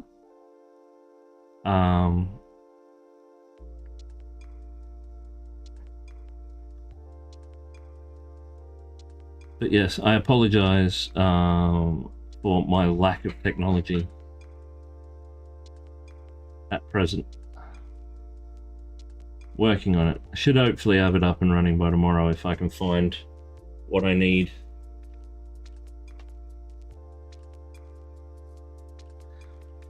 So I'm also trying to spread the word as far and wide as I can. Anyway, back to what I was saying. I also have a throne wish list. And on that list is things that would go towards making Critical Paint better. And by better, I mean give me the ability to do more, i.e. teach.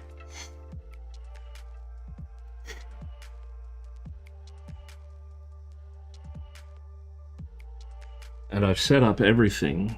Now, Throne normally is one of those setups where people will have their wish lists and stuff, so you have to buy like a full thing, but I've set every single one of my things to be contribution. So that way, you are not limited to the amount that you can donate if you choose to do so. Same with Ko-fi. I think the minimum amount over there is like, I think it's $3 or something. But commission work is good, because it also gives you the opportunity to paint stuff that you wouldn't normally paint.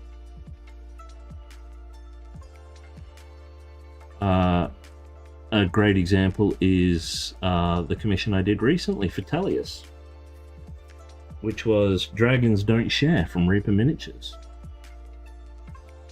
I really enjoyed working on that piece. Would I have bought that piece out in the wild? No. But because Talius entrusted me with it, we were able to make something pretty special.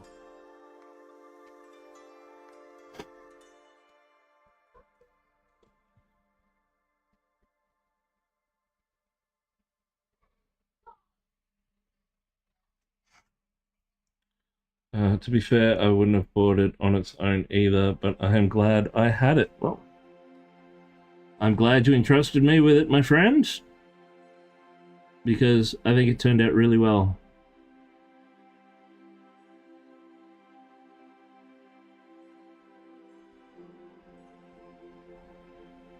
And I hope it becomes a centerpiece for your gaming life. Not a centerpiece, but you know what I mean. I hope it gets used. I hope it gets loved and enjoyed.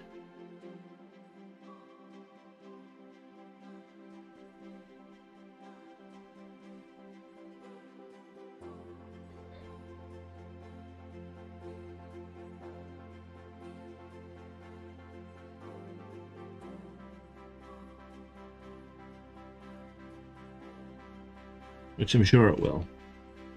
And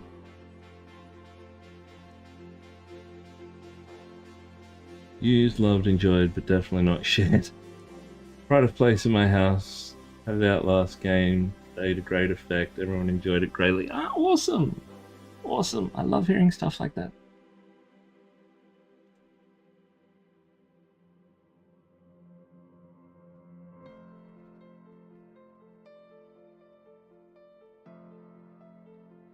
I mean, while yes, I do display pieces and bits and pieces and things to put on shelves to admire and look at and evoke feeling and stuff, I also love the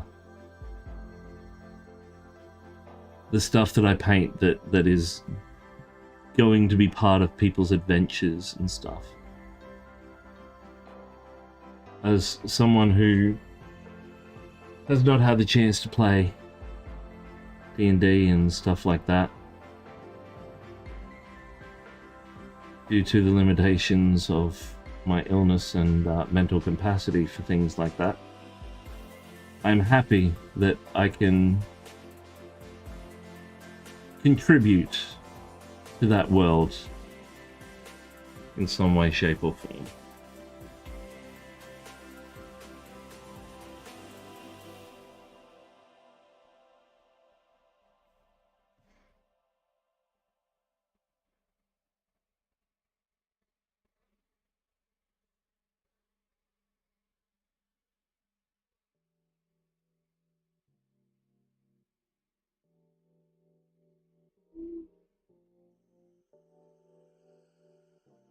Now, not to sway anyone's opinion of me, but it is my birthday soon. No, I'm kidding. No, according to the new Twitch rules and bits and pieces for how bits and everything work, I'm not allowed to say, give me money, because I'll get in trouble for it, and I don't want to get in trouble.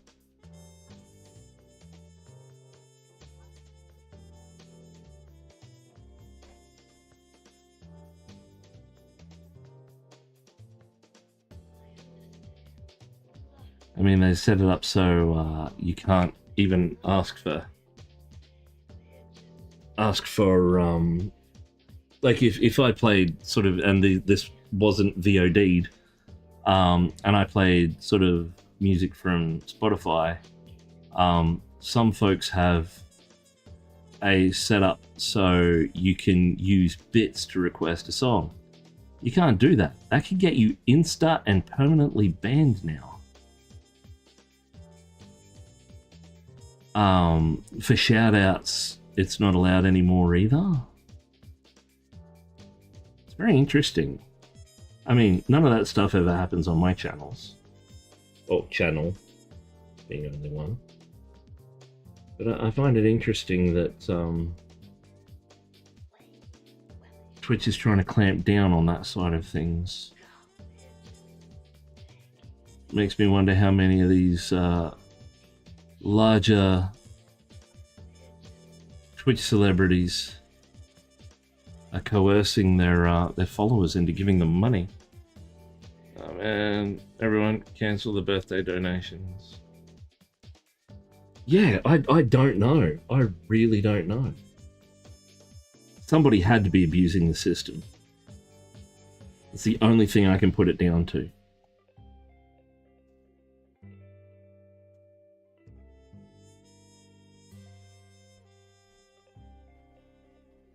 But yeah, you can still donate on other platforms, just not on Twitch.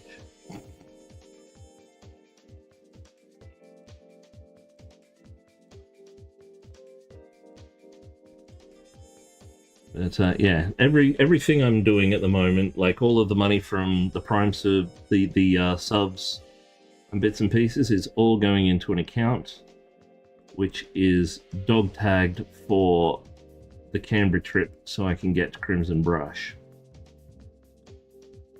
Same goes with any donations through Ko-fi. Everything, every last cent, every commission I get, it all goes into that account. Unless it goes to resources, which I need.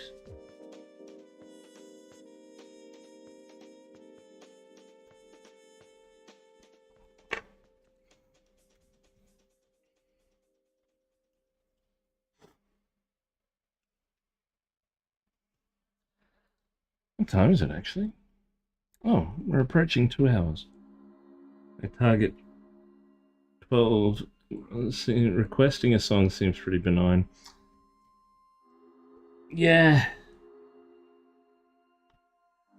Like it's interesting.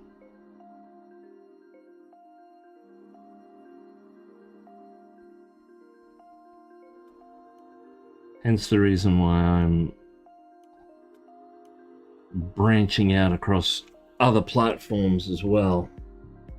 Just in case it goes the wrong way, I want to be ready.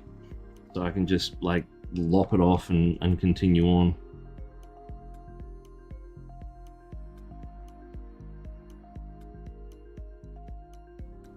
Would y'all follow me if I was on YouTube?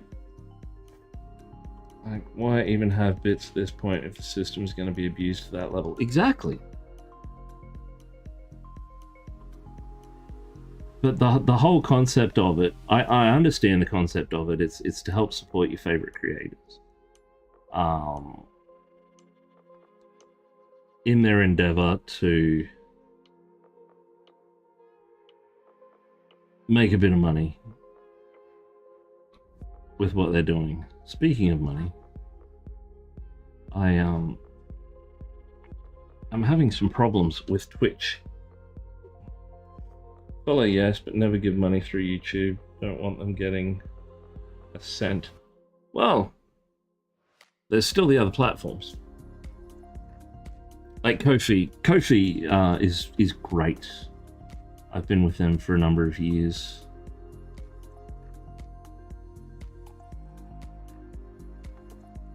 I mean, they have access to store and bits and pieces, but I've got my own store, so that doesn't really worry me that much. But yeah, it's they take their little consignment fee and stuff for any money that goes in, but it's not that much. Whereas on Twitch here, with a Twitch subscription or with a normal subscription, they get 50% of that. 50%. So I think it works out to about... now we're getting into tricky territory. Patreon is pay for play.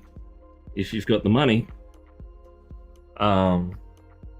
like Patreon is a paid for service essentially. You subscribe to a Patreon with the expectations of something, whether it be the form of, say, a digital creator, like a sculptor, for instance. They would have so many sculpts per month.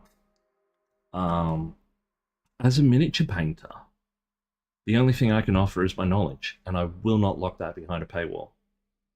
Like, if you want, you are more than welcome to reach out to me and ask for private tuition, which is going to be a paid service because it's time out of my day, and I need to recuperate that to an extent.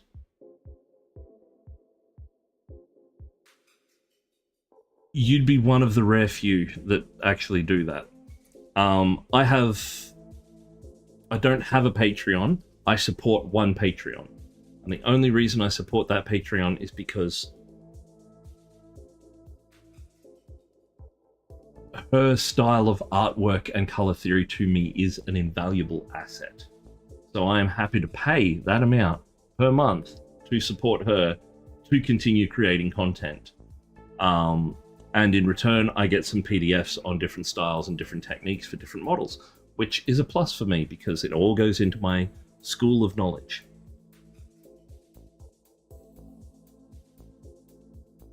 As long as it's between 2 and 4 a.m. Boom, boom. No, Helgrat. Not everyone's awake until the wee hours of the day like you are, my friend. But... like, funnily enough, I was a supporter of Jack Conte before Patreon became Patreon. Jack Conte is one of the co-founders and CEO of Patreon. I love him as an artist, as a singer, as a performer.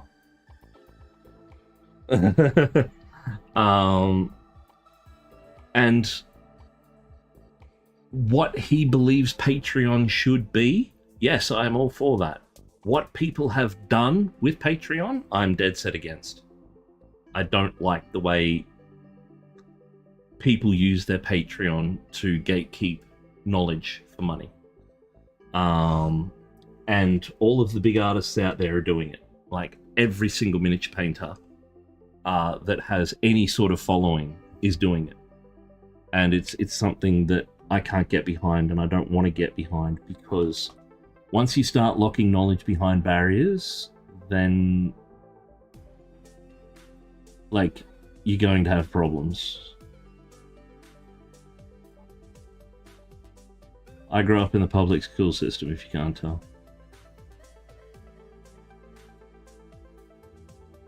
I mean, you do have a means to set it up however you want. Even free tiers. Yes, but that's another resource that I would then have to manage and look after and provide content to and not be able to forget. Like, when it comes to management of that side of things, there is just me. There is nobody else. I don't have mods. Hint, hint, hint. Bang. Hint, hint, hint. I don't have a marketing team. I don't have anyone to help me out. My wife is busy enough as it is, looking after my sick ass.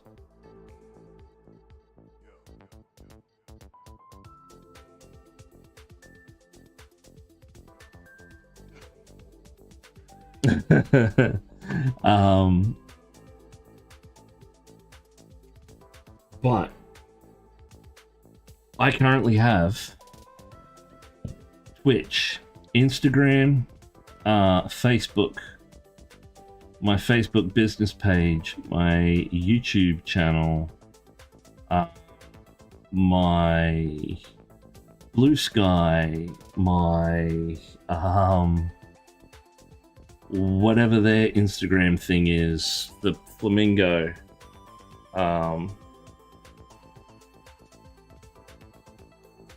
True.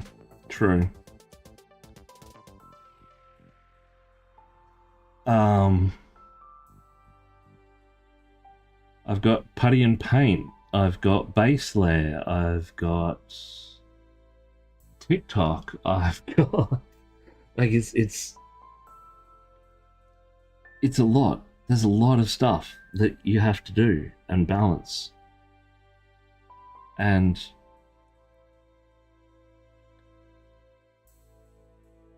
when it comes down to it, I just want to paint and teach. And out of all of those platforms, Twitch seems to be the one to accommodate that the easiest for me. Or YouTube. I usually post all my stuff there. Anyway, so the streaming side of it is now that I've got that working, is going to continue on as well. Speaking of which, let's go over and say good day. Still only the two folks.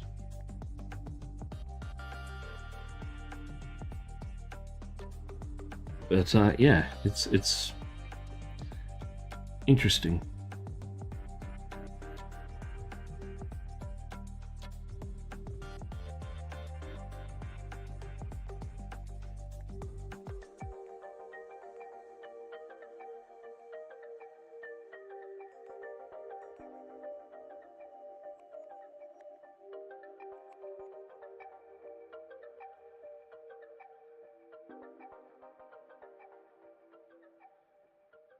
Like, apart from that, my main revenue stream is commission work.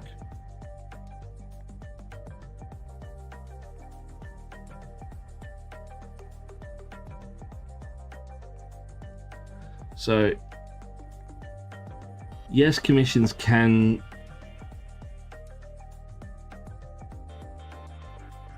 be burdensome in some instances, but I've only ever had good experiences from commissions, apart from when people don't pay their bills, which is now why everybody pays up front regardless of who they are, except for that one guy who is a repeat customer and he gets a little bit preferential treatment, but we won't go into that.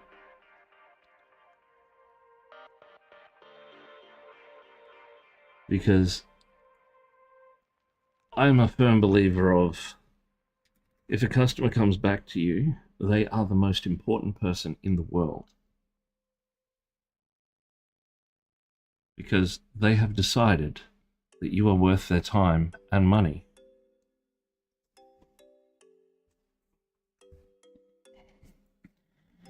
Now, hopefully they don't abuse that privilege. If they do, they will cop the short end of the stick. And usually the short end of the stick's very pointy and cause damage. I'm waiting for him to respond, but he hasn't yet. No problem at all, Toad Boy. Thank you for the follow. I'm always here. I'll be doing this again tomorrow, same time. And then we'll be back on, depending on where you are in the world, Monday. I stream from 6:30 a.m. Australian Eastern Standard Time, which is +10 GMT.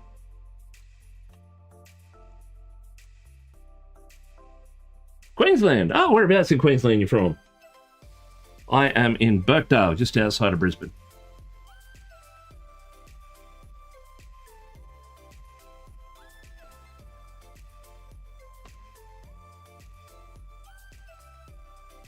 Looks like Queenslanders are dominating the chat tonight.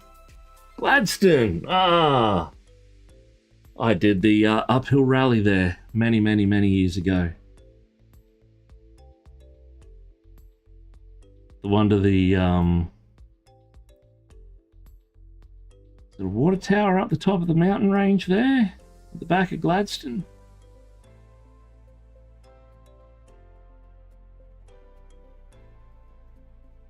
That was a fun weekend.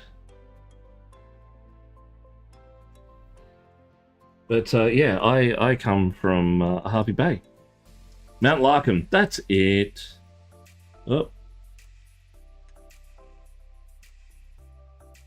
I'd be lying to say that if repeat customers on Etsy didn't find me slightly more agreeable to requests and special orders.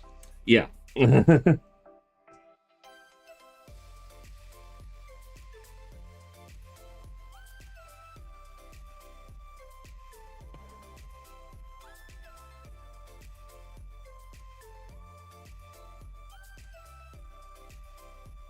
Now, I'm going over this with a bit of magenta at the moment, but we're going to change that.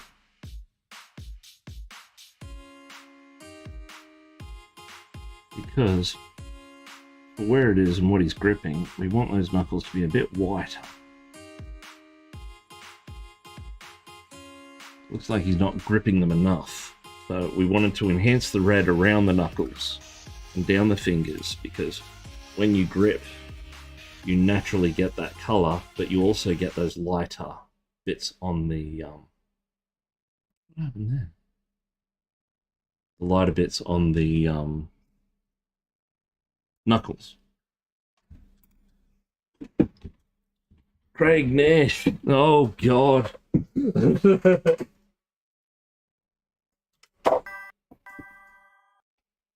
Oh. That music's just completely stopped. Hang on.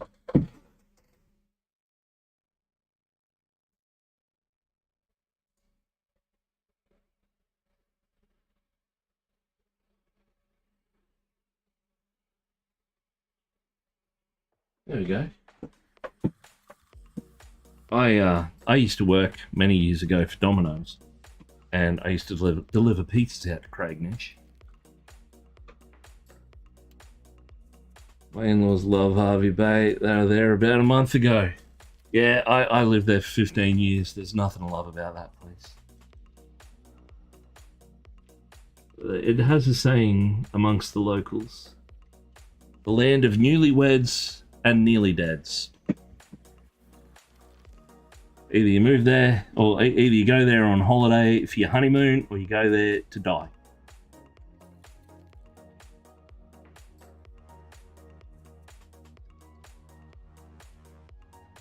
And for someone to grow up there and leave, well, pretty much everyone.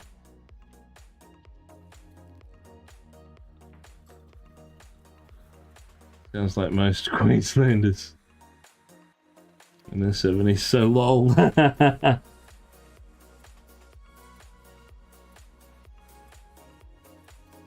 The problem with Harvey Bay is everybody knows everybody else. And if they don't know you, they're related to you. That's how small Harvey Bay is.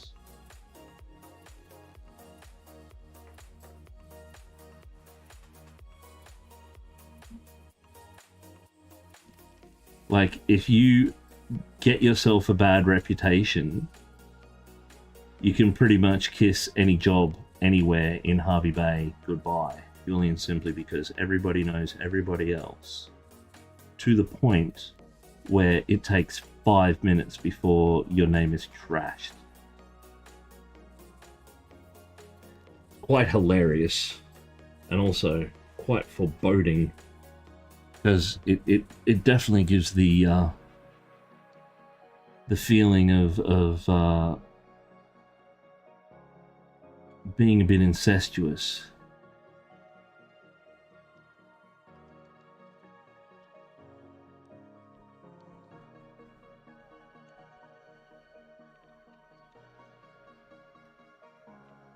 So,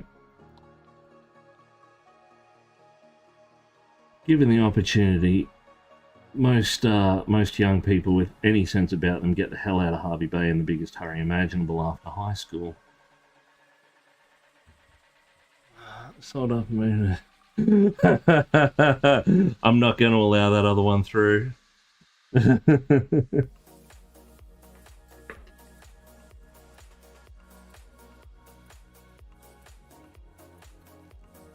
But yeah, wholeheartedly understand. And I've had two friends recently move back to Harvey Bay because the housing market up there is, well, dismal and atrocious, and everything's cheap, and they were unable to buy a house here, so they went back there. They've got family up there and all the rest, but they said, we've just bought a house. And I'm like, congratulations. They went in Harvey Bay. And I said, why?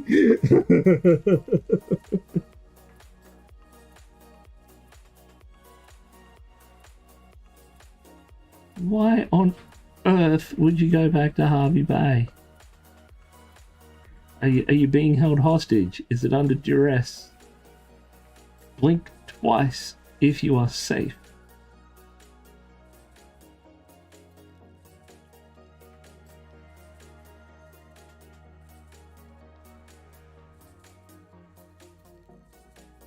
You need me to call the police? Like it's not good.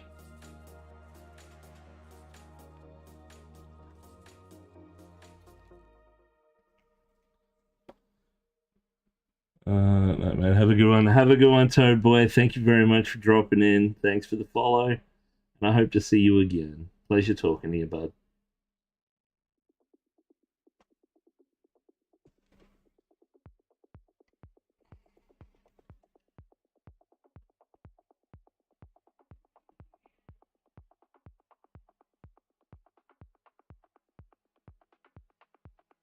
Need to get these knuckles looking a bit tighter, I think.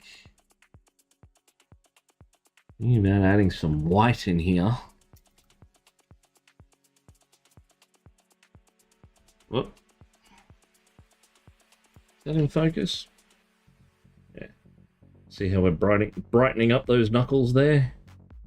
Make them look like they're, well, as a point of reference.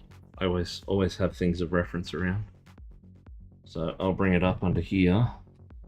If I was holding this loosely, you would see a little bit of pink in the knuckles, but as soon as that goes tight, see those knuckles whiten up and the red around them start to appear. That's the effect that we're going for.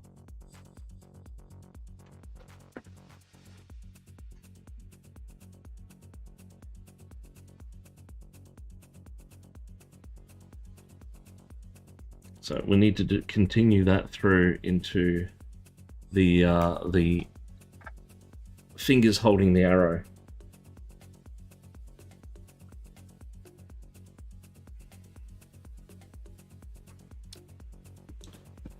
Stop being like you. What?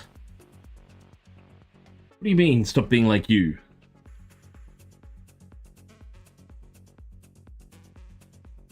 What is this which you speak? What tomfoolery is this, Halgrat?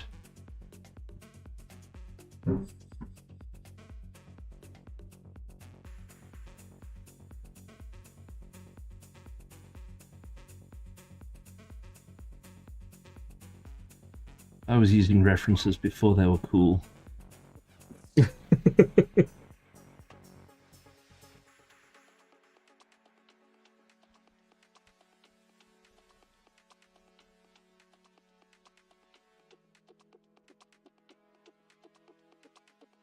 So them arthritic knuckle joints. Hey. That's why I made the ergo handle, the ergo egg. For that very reason. My hands is bad. This little tool has helped a great deal, especially with these last models that I've been working on. I've really enjoyed using this, and I can go for quite extended periods of painting because of it. But as I said, I destroyed both my hands multiple times in my youth. I've busted every single knuckle, like split knuckles, from getting too drunk and punching things. But that's another story for another time. And Bundaberg rum was involved. Bundaberg rum is bad.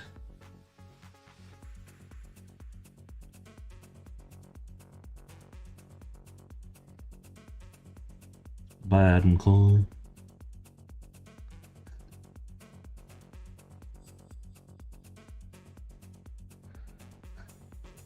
Oh, murder rum, exactly.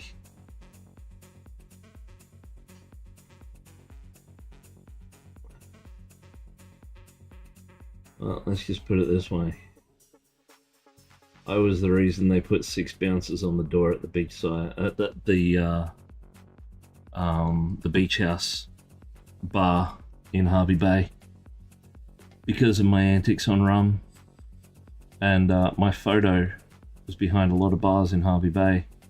Do not, under any circumstances, serve this person Bundaberg rum. Which is hilarious because we were all hospitality and we all knew each other. And everybody knew, do not give me rum.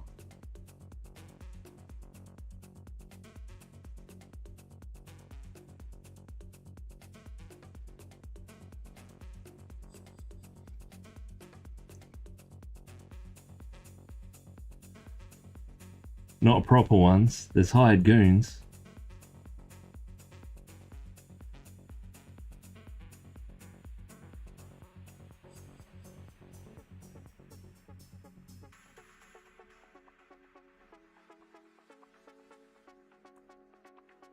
But yeah, the only reason I know of my antics, because I don't remember any of it, is I saw the footage. Because one of my friends was a police officer, and when I came to, I was in lockup. No formal charges. They did it for my own safety. And he said, "Mate, you've got to stop drinking rum." I said, "When did I drink rum?" He said, "Last night. Why do you think you're here?" I'm like, "I don't know." So they showed me the footage, and I'm like, yeah, that's the last time I drink rum. And it has been. I've not touched a drop since.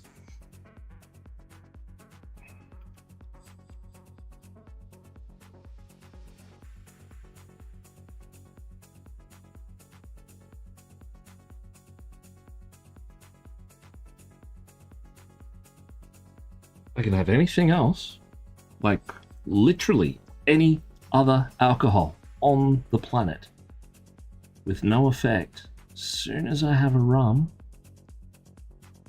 I get what's known as growing horns.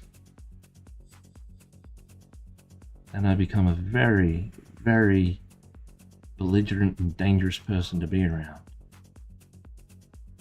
The reason I was in lockup is because I headbutted the dude next to me, and I headbutted the bar staff.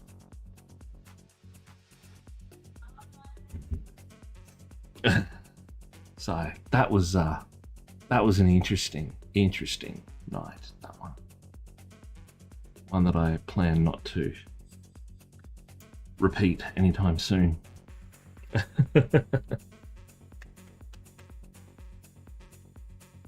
I just told that dude 14 plus.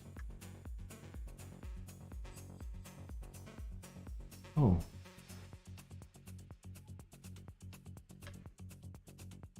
+14 +1.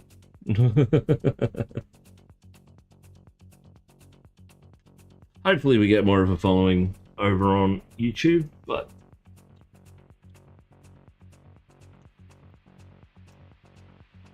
I'll get that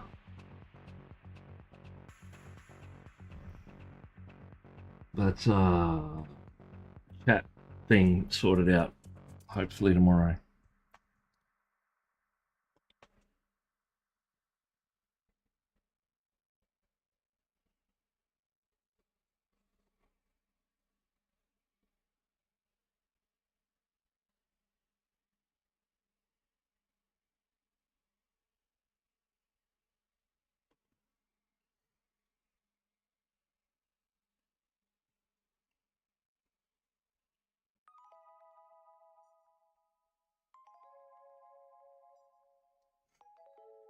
I did bouncing once for a cousin in a bar. Feels like a childcare teacher that much.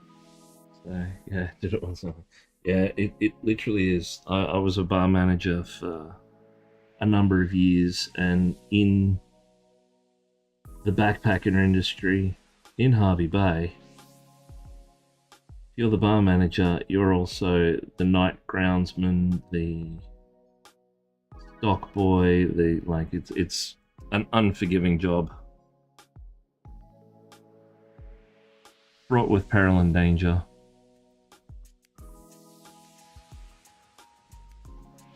It's unrewarding also. I got paid bugger all to do it.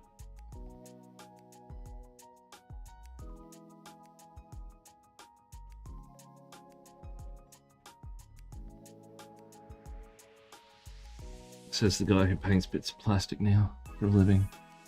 Lol.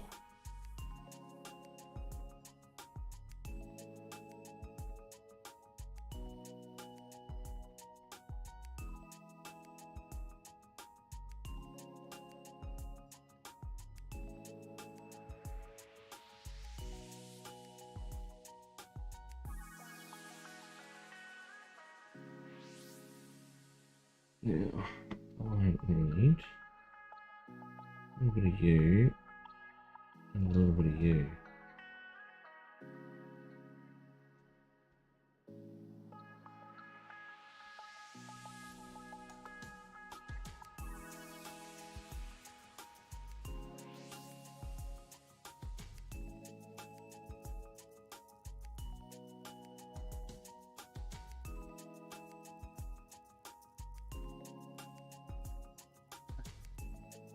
I think, apart from these little sections here, that our archer is done, pretty much. Just going to touch up the fletching, all the wrappings and bindings.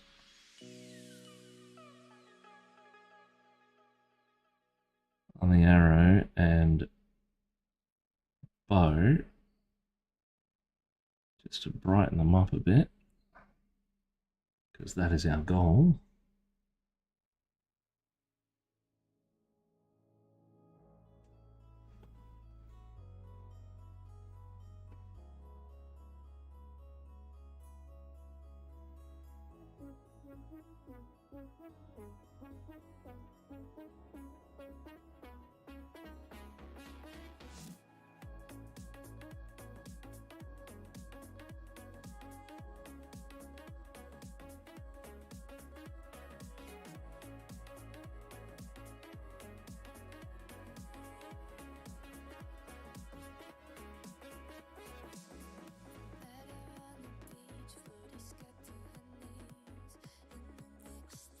So I'm not going to do the gold right now, so I'm going to come back and do that all together. But as you can see, we've enhanced our little goblin friend, increased his saturation everywhere across the board. So much so the other two are looking sort of rather dull and faded. But we'll work on those next. But I need to quickly duck away for a moment. So I urge you all to do the same. Get yourselves a drink and go to the little person's room. And I will be right back.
We're back.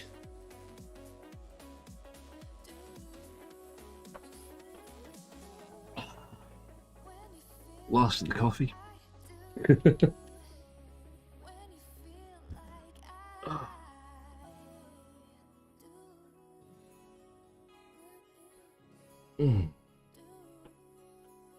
Itchy eyes, itchy.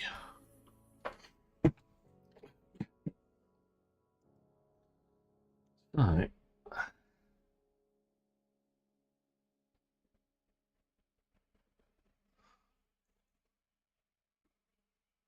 I think I'll work on the night.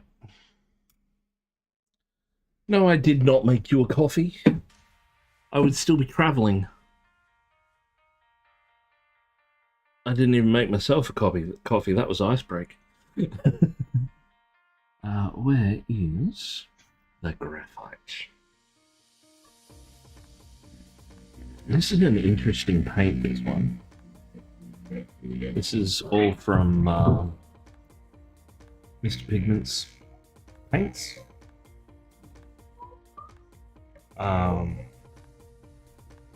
this particular one, this graphite paint, it's kind of like a black metal. It does take a bit to mix. Now, I'm still deciding what to do about this. Oh, yeah, sorry. Feedback from my paint mixer was doing that. Sorry, yeah. I should move that, actually. I should move it out of the scope of the microphone. So this paint is kind of like a black silver, almost.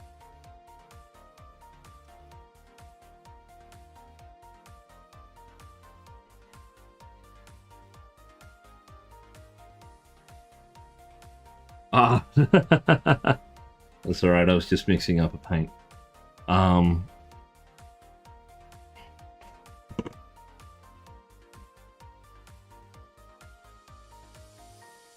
It has a very light metallic shimmer to it. So mixing it with the likes of the Falto Blue and bits and pieces gives you a sort of a just an off metal look. Not super striking like say like anything like Lead Belcher or things like that, but it's still usable to good effect.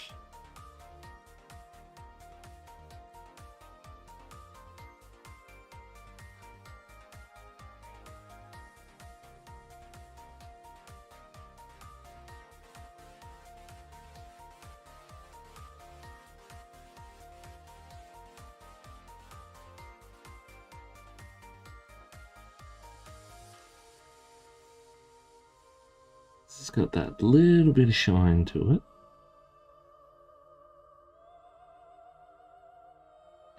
And pass off the impression of metal pretty good.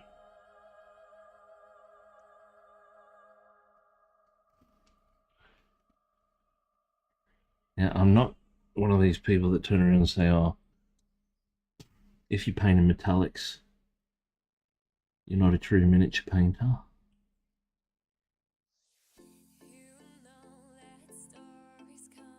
Because anything give you the desired effect that you want is a valuable piece in your collection.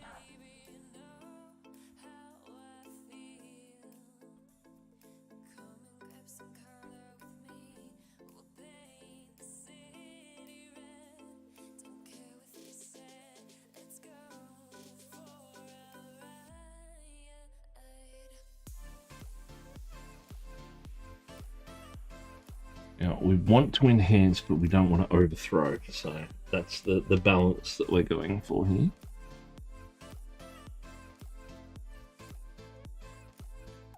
I want you. There.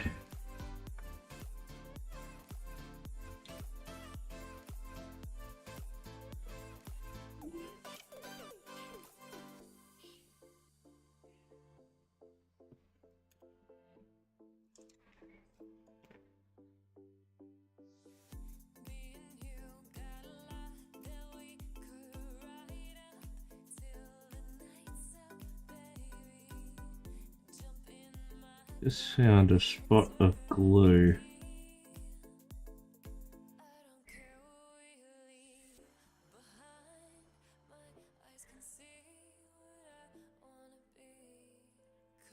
Oh crap. I'll have to fix that later. Alright, that's alright. We'll sort it out.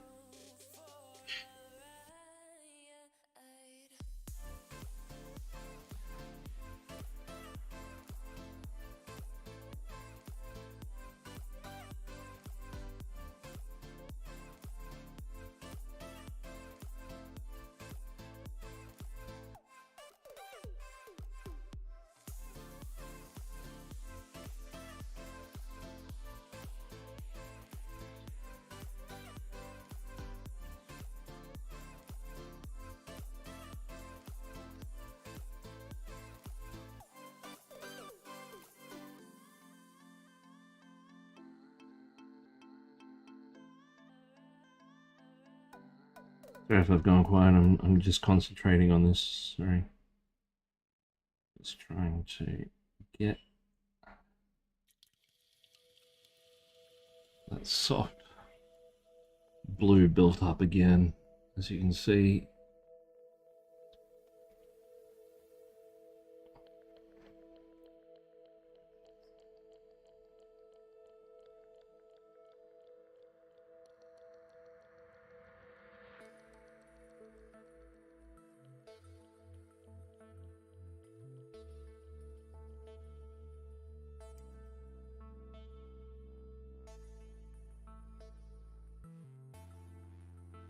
We're going to come back through and do those golds again, as I said.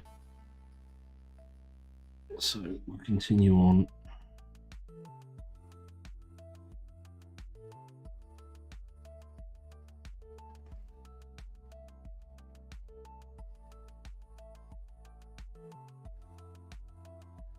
And then we'll build up the tone of the face, because it needs to be brightened up and have the lighting looked at a bit better.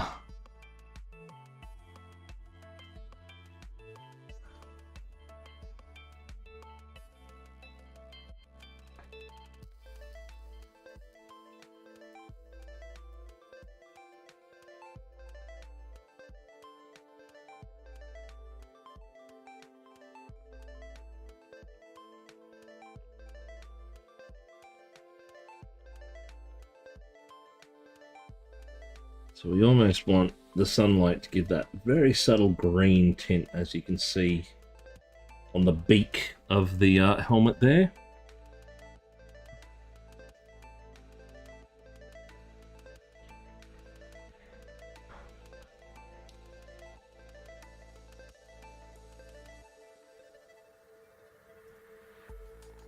Now I'm going to build up those face tones.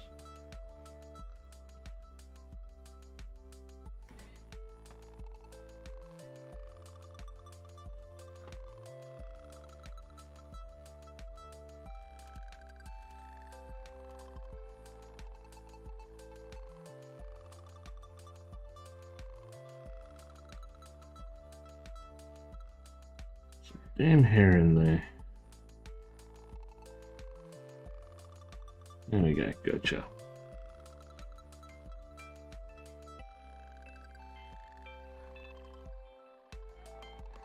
Now we're going to force a bit of light or OSL into this.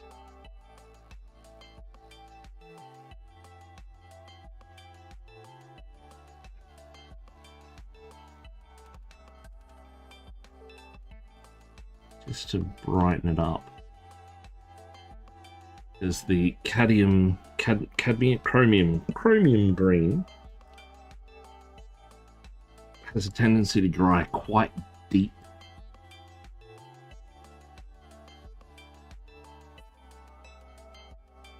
So we're going to build it up again.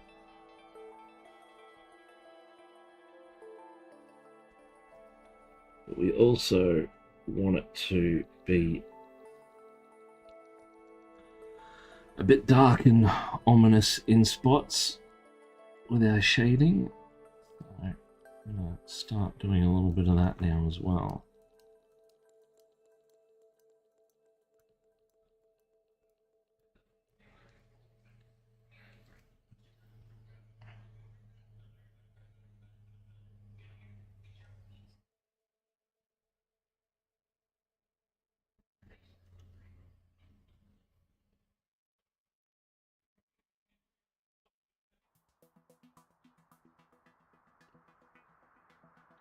And then we can start building up our Titan buff into that color. Starting to push our highlights a bit better.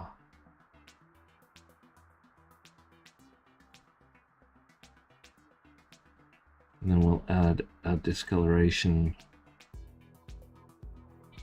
via our magenta.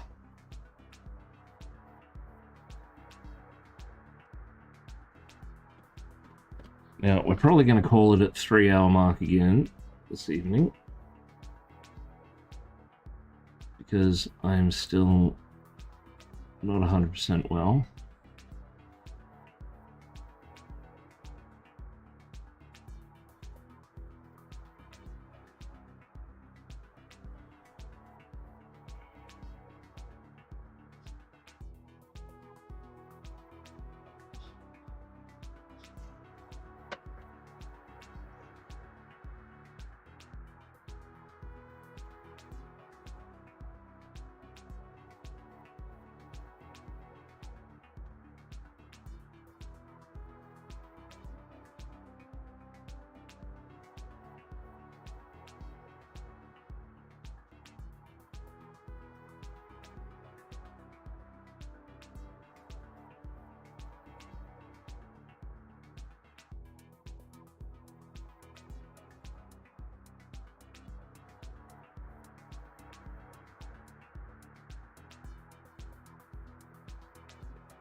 We're just balancing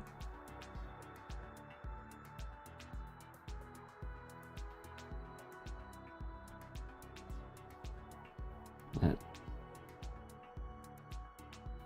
sort of transition between the Titan buff and the chromium green. Now I'm going to add a little bit of the oxide yellow to this mix, just to push some lighter tone but still have some color underneath it, so when we hit it with that magenta, got something to cling to in that spectrum of color.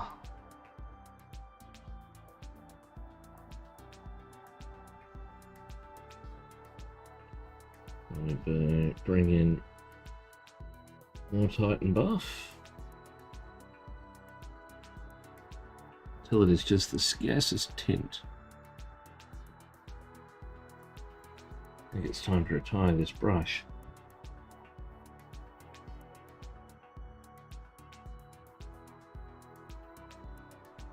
Pick up one of my new swords.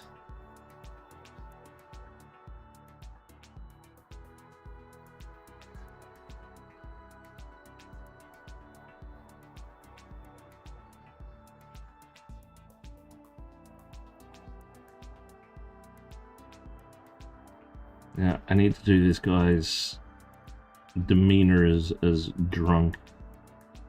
So we're going to be adding quite a bit of magenta into this when we get to it.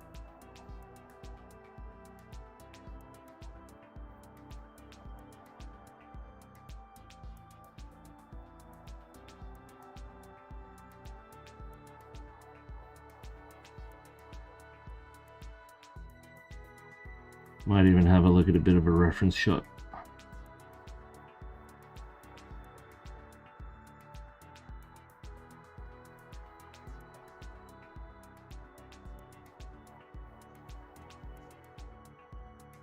As you can see, we've sort of brought up the coloration of where that light in those shadows is going to hit.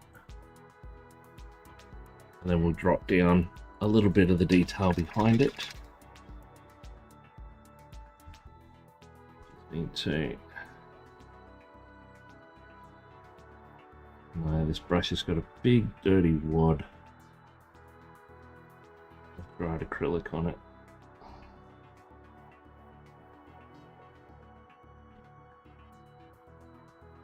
It's been relegated to the other pile. Time to drag out one of the new guns. Oh, here we go. No, that's not what I wanted. That's not small enough at all. That's a 3-0. There's the 10s. What's that? Just paint him how you look on rum. Thing I don't know. The footage was too grainy.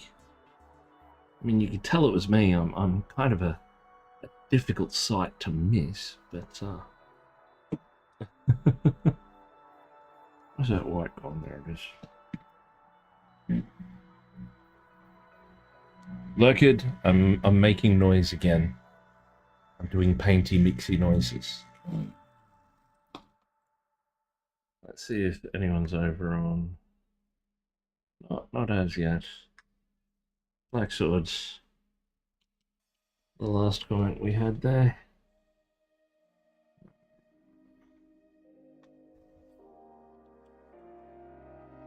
Well, I see and hear.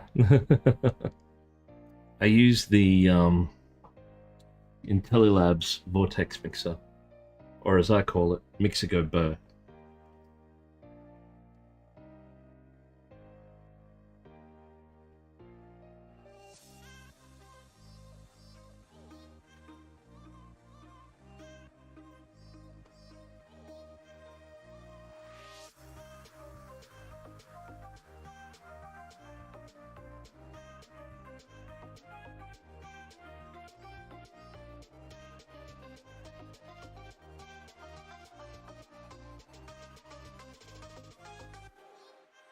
Just pulling this highlight a little bit further.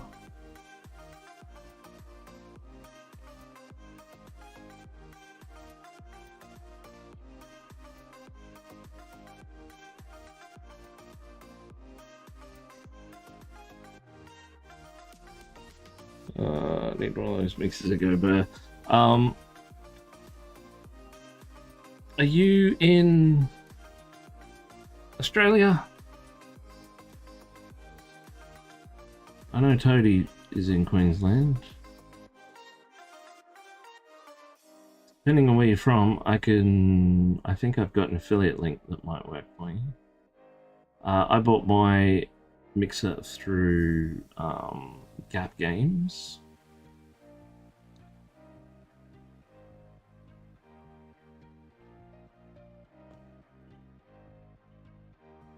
Which is on the north side. Which I have an affiliate link for down below. New Zealand. Ah, well, they do ship to New Zealand.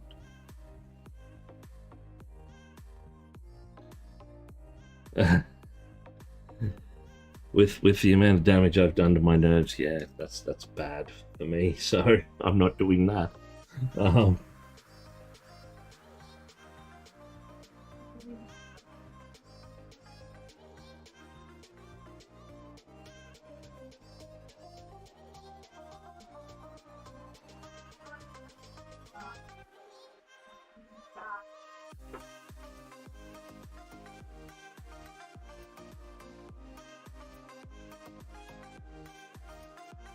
Hairdryer and shaker are some of my favorite tools outside paint and brush. Absolutely.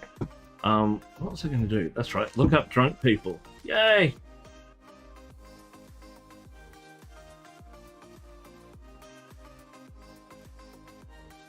What is that?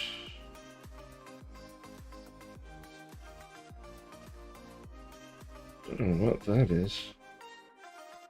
Yeah. Let's look up drunk people. Drunk face coloring images. No, not I want to color in.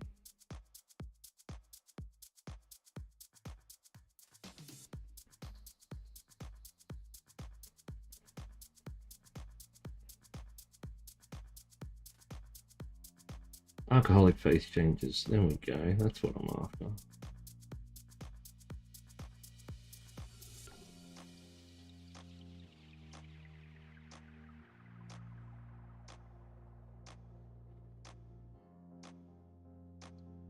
No, that's not what I want. So it's red around the nostrils, base of the cheeks, ridge of the eyes. That we can do.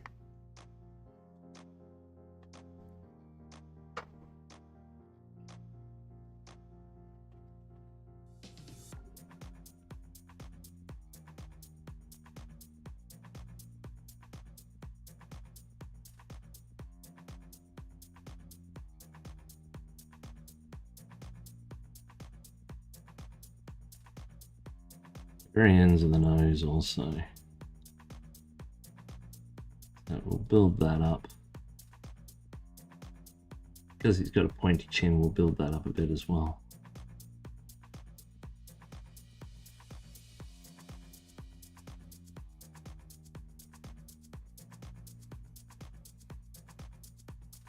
What was that? Ah.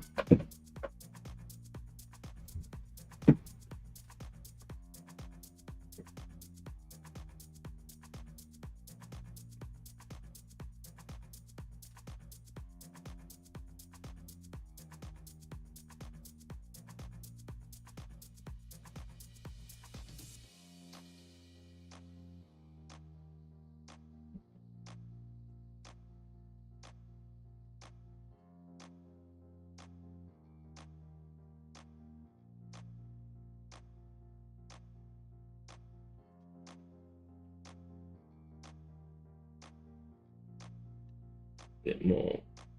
We might even have to go into a deeper shade.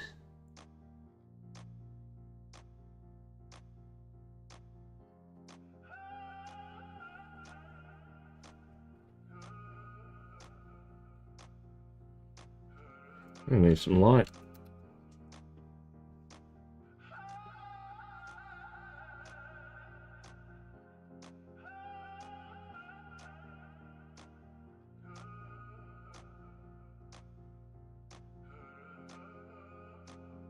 We'll also get some blue happening under those eyes.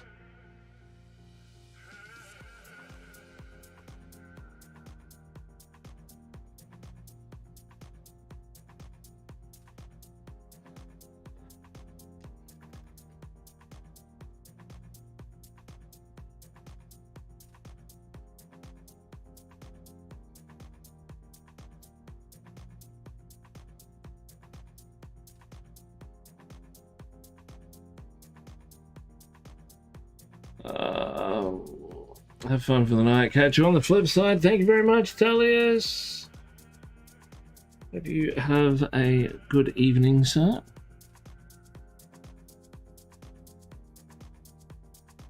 And yeah, if you want,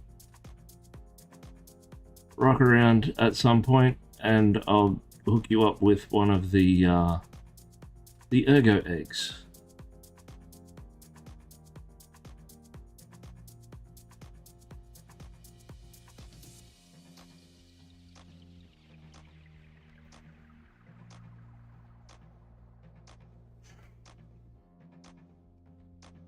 No problem.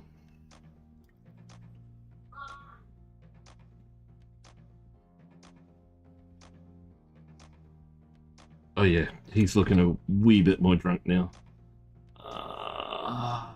Double scarlet. No. Deep magenta. Pyrol. Indo.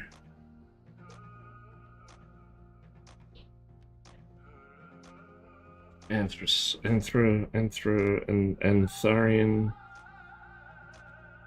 Anthraquinine. Quinone. Red. I love all these chemical names. I can't pronounce half of them.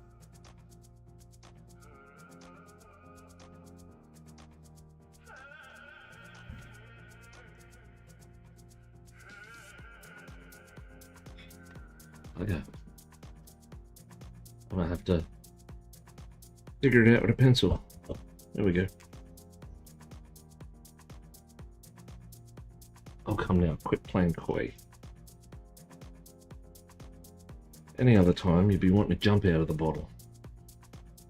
There we go.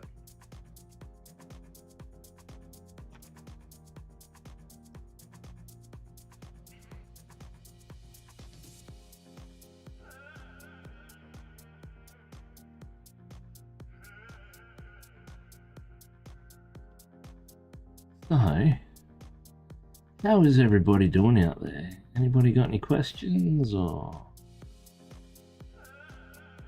could hear me yammer on about stuff?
Soften that out a bit of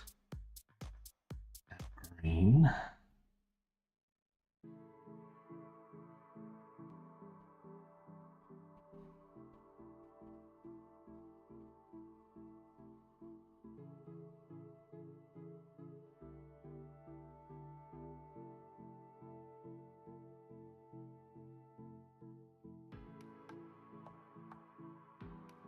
I think we've pulled off a drunkard scowl. Let me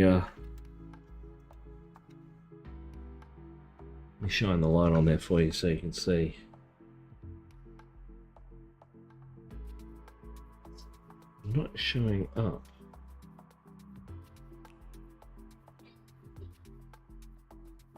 Can't get the angle right.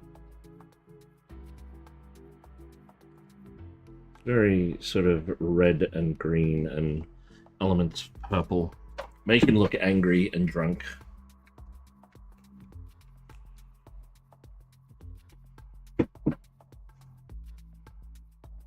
Now we'll also do the hands. Same thing we did last time. Build up our tone and have it tight around that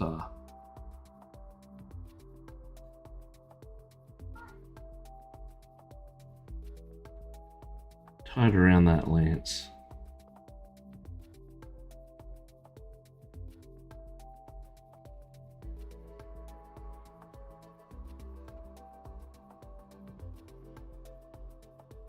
Oh wow, we just hit 3 hours.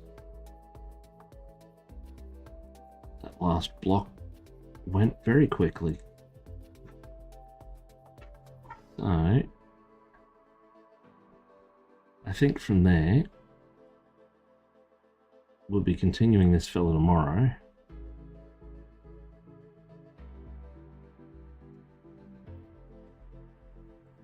So I'll just do the base coat.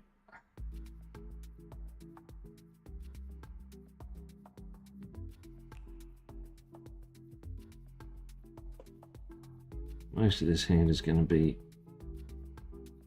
relatively in shadow anyway.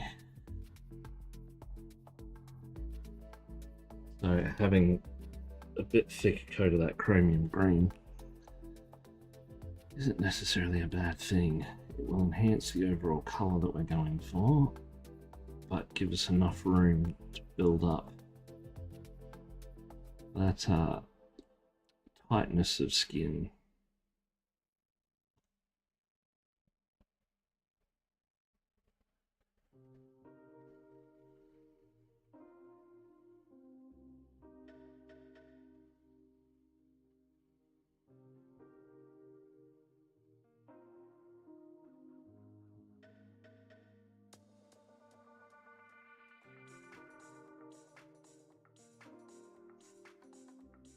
So I'll quickly finish up, and then we shall find someone to raid. Anyone got any recommendations out there? Or dealer's choice?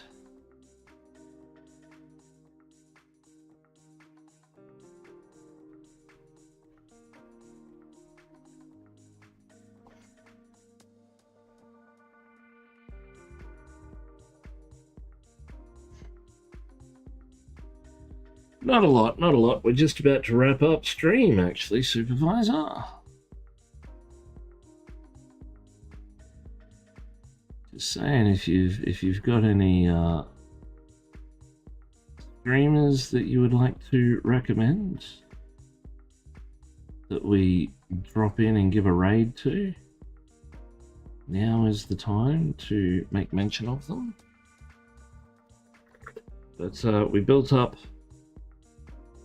the main metal parts of our armor again and our shield. We haven't done the rest of the armor as we're concentrating on the faces, but I've definitely made that face look a bit more drunk. Damn, time flies when one is painting. You've not said anything. I've painted until I've burned out. Time for a small break. Okay, great guy. Definitely not going to end up in federal prison. I don't watch the news because it's too depressing. I don't have anything to do with the news unless it directly affects me and mine. What else is going on in the world? Really couldn't care less. He's a Twitch streamer. Oh, is that dude that you were telling me about that got into trouble with the dog? It's not that one, is it? Gonna end up being responsible for Twitch policy changing, and yep.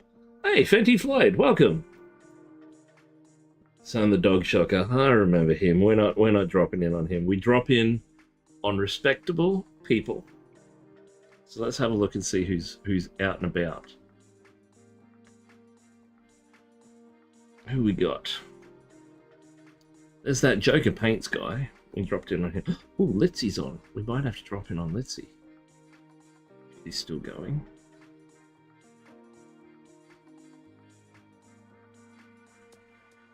Litsy's also got a buttload of people already.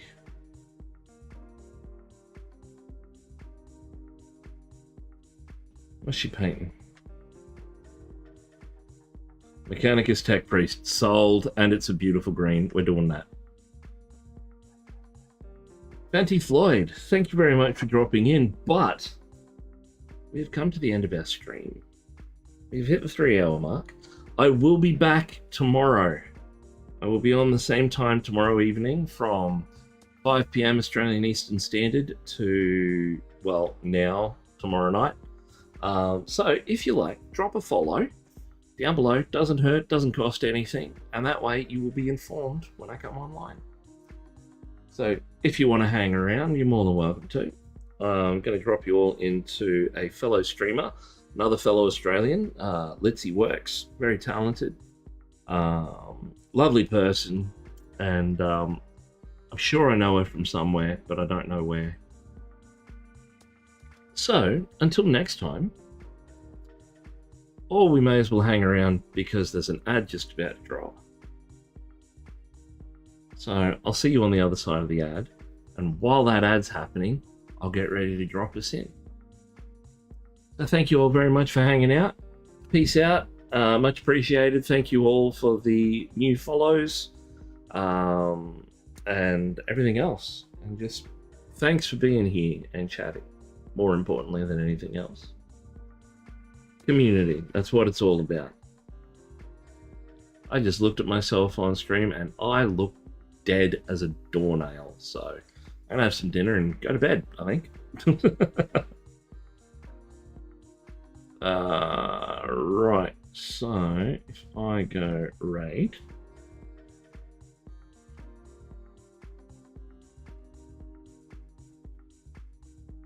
Following. Same category.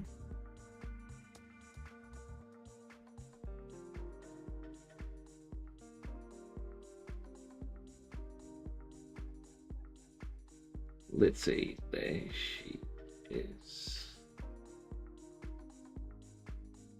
This is who I think it is, isn't it?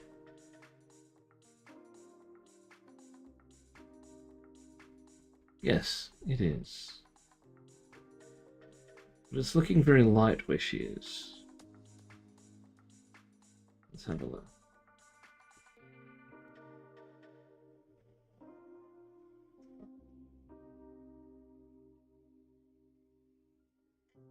This broke again. That's not who I thought it was. That's not who I thought it was, people. So we're going to drop in on an Aussie streamer. So, following, same category. We'll drop in on Joker again. He needs some followers.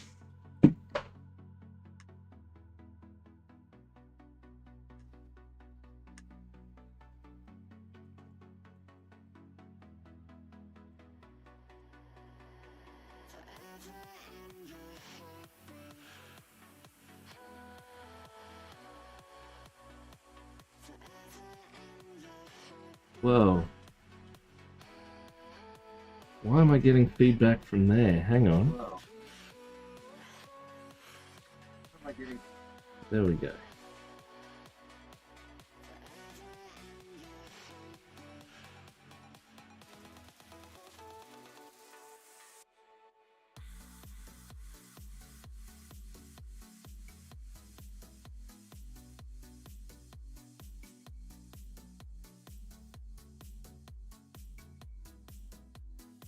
There we go, dropped in.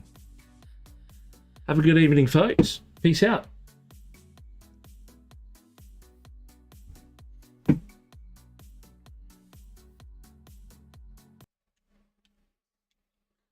taking its sweet time to connect.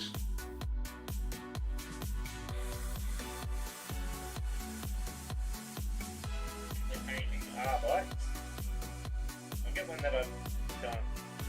So, very much aimed for my tabletop standard.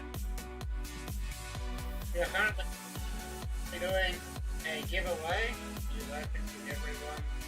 Exclamation raffle. Give it a couple of minutes between each exclamation raffle.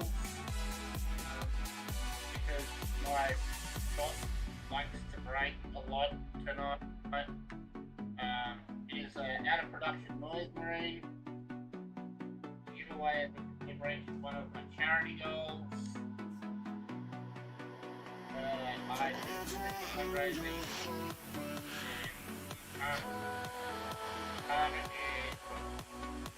Doing fundraising for Royal Blind Doctor Players Plan.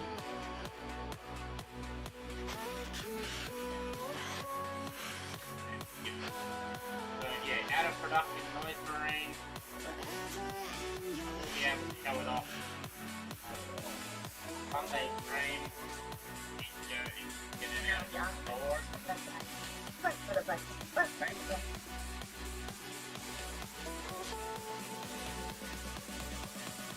yeah, very hard to come by or on through inbox like you. The next one after that, goals.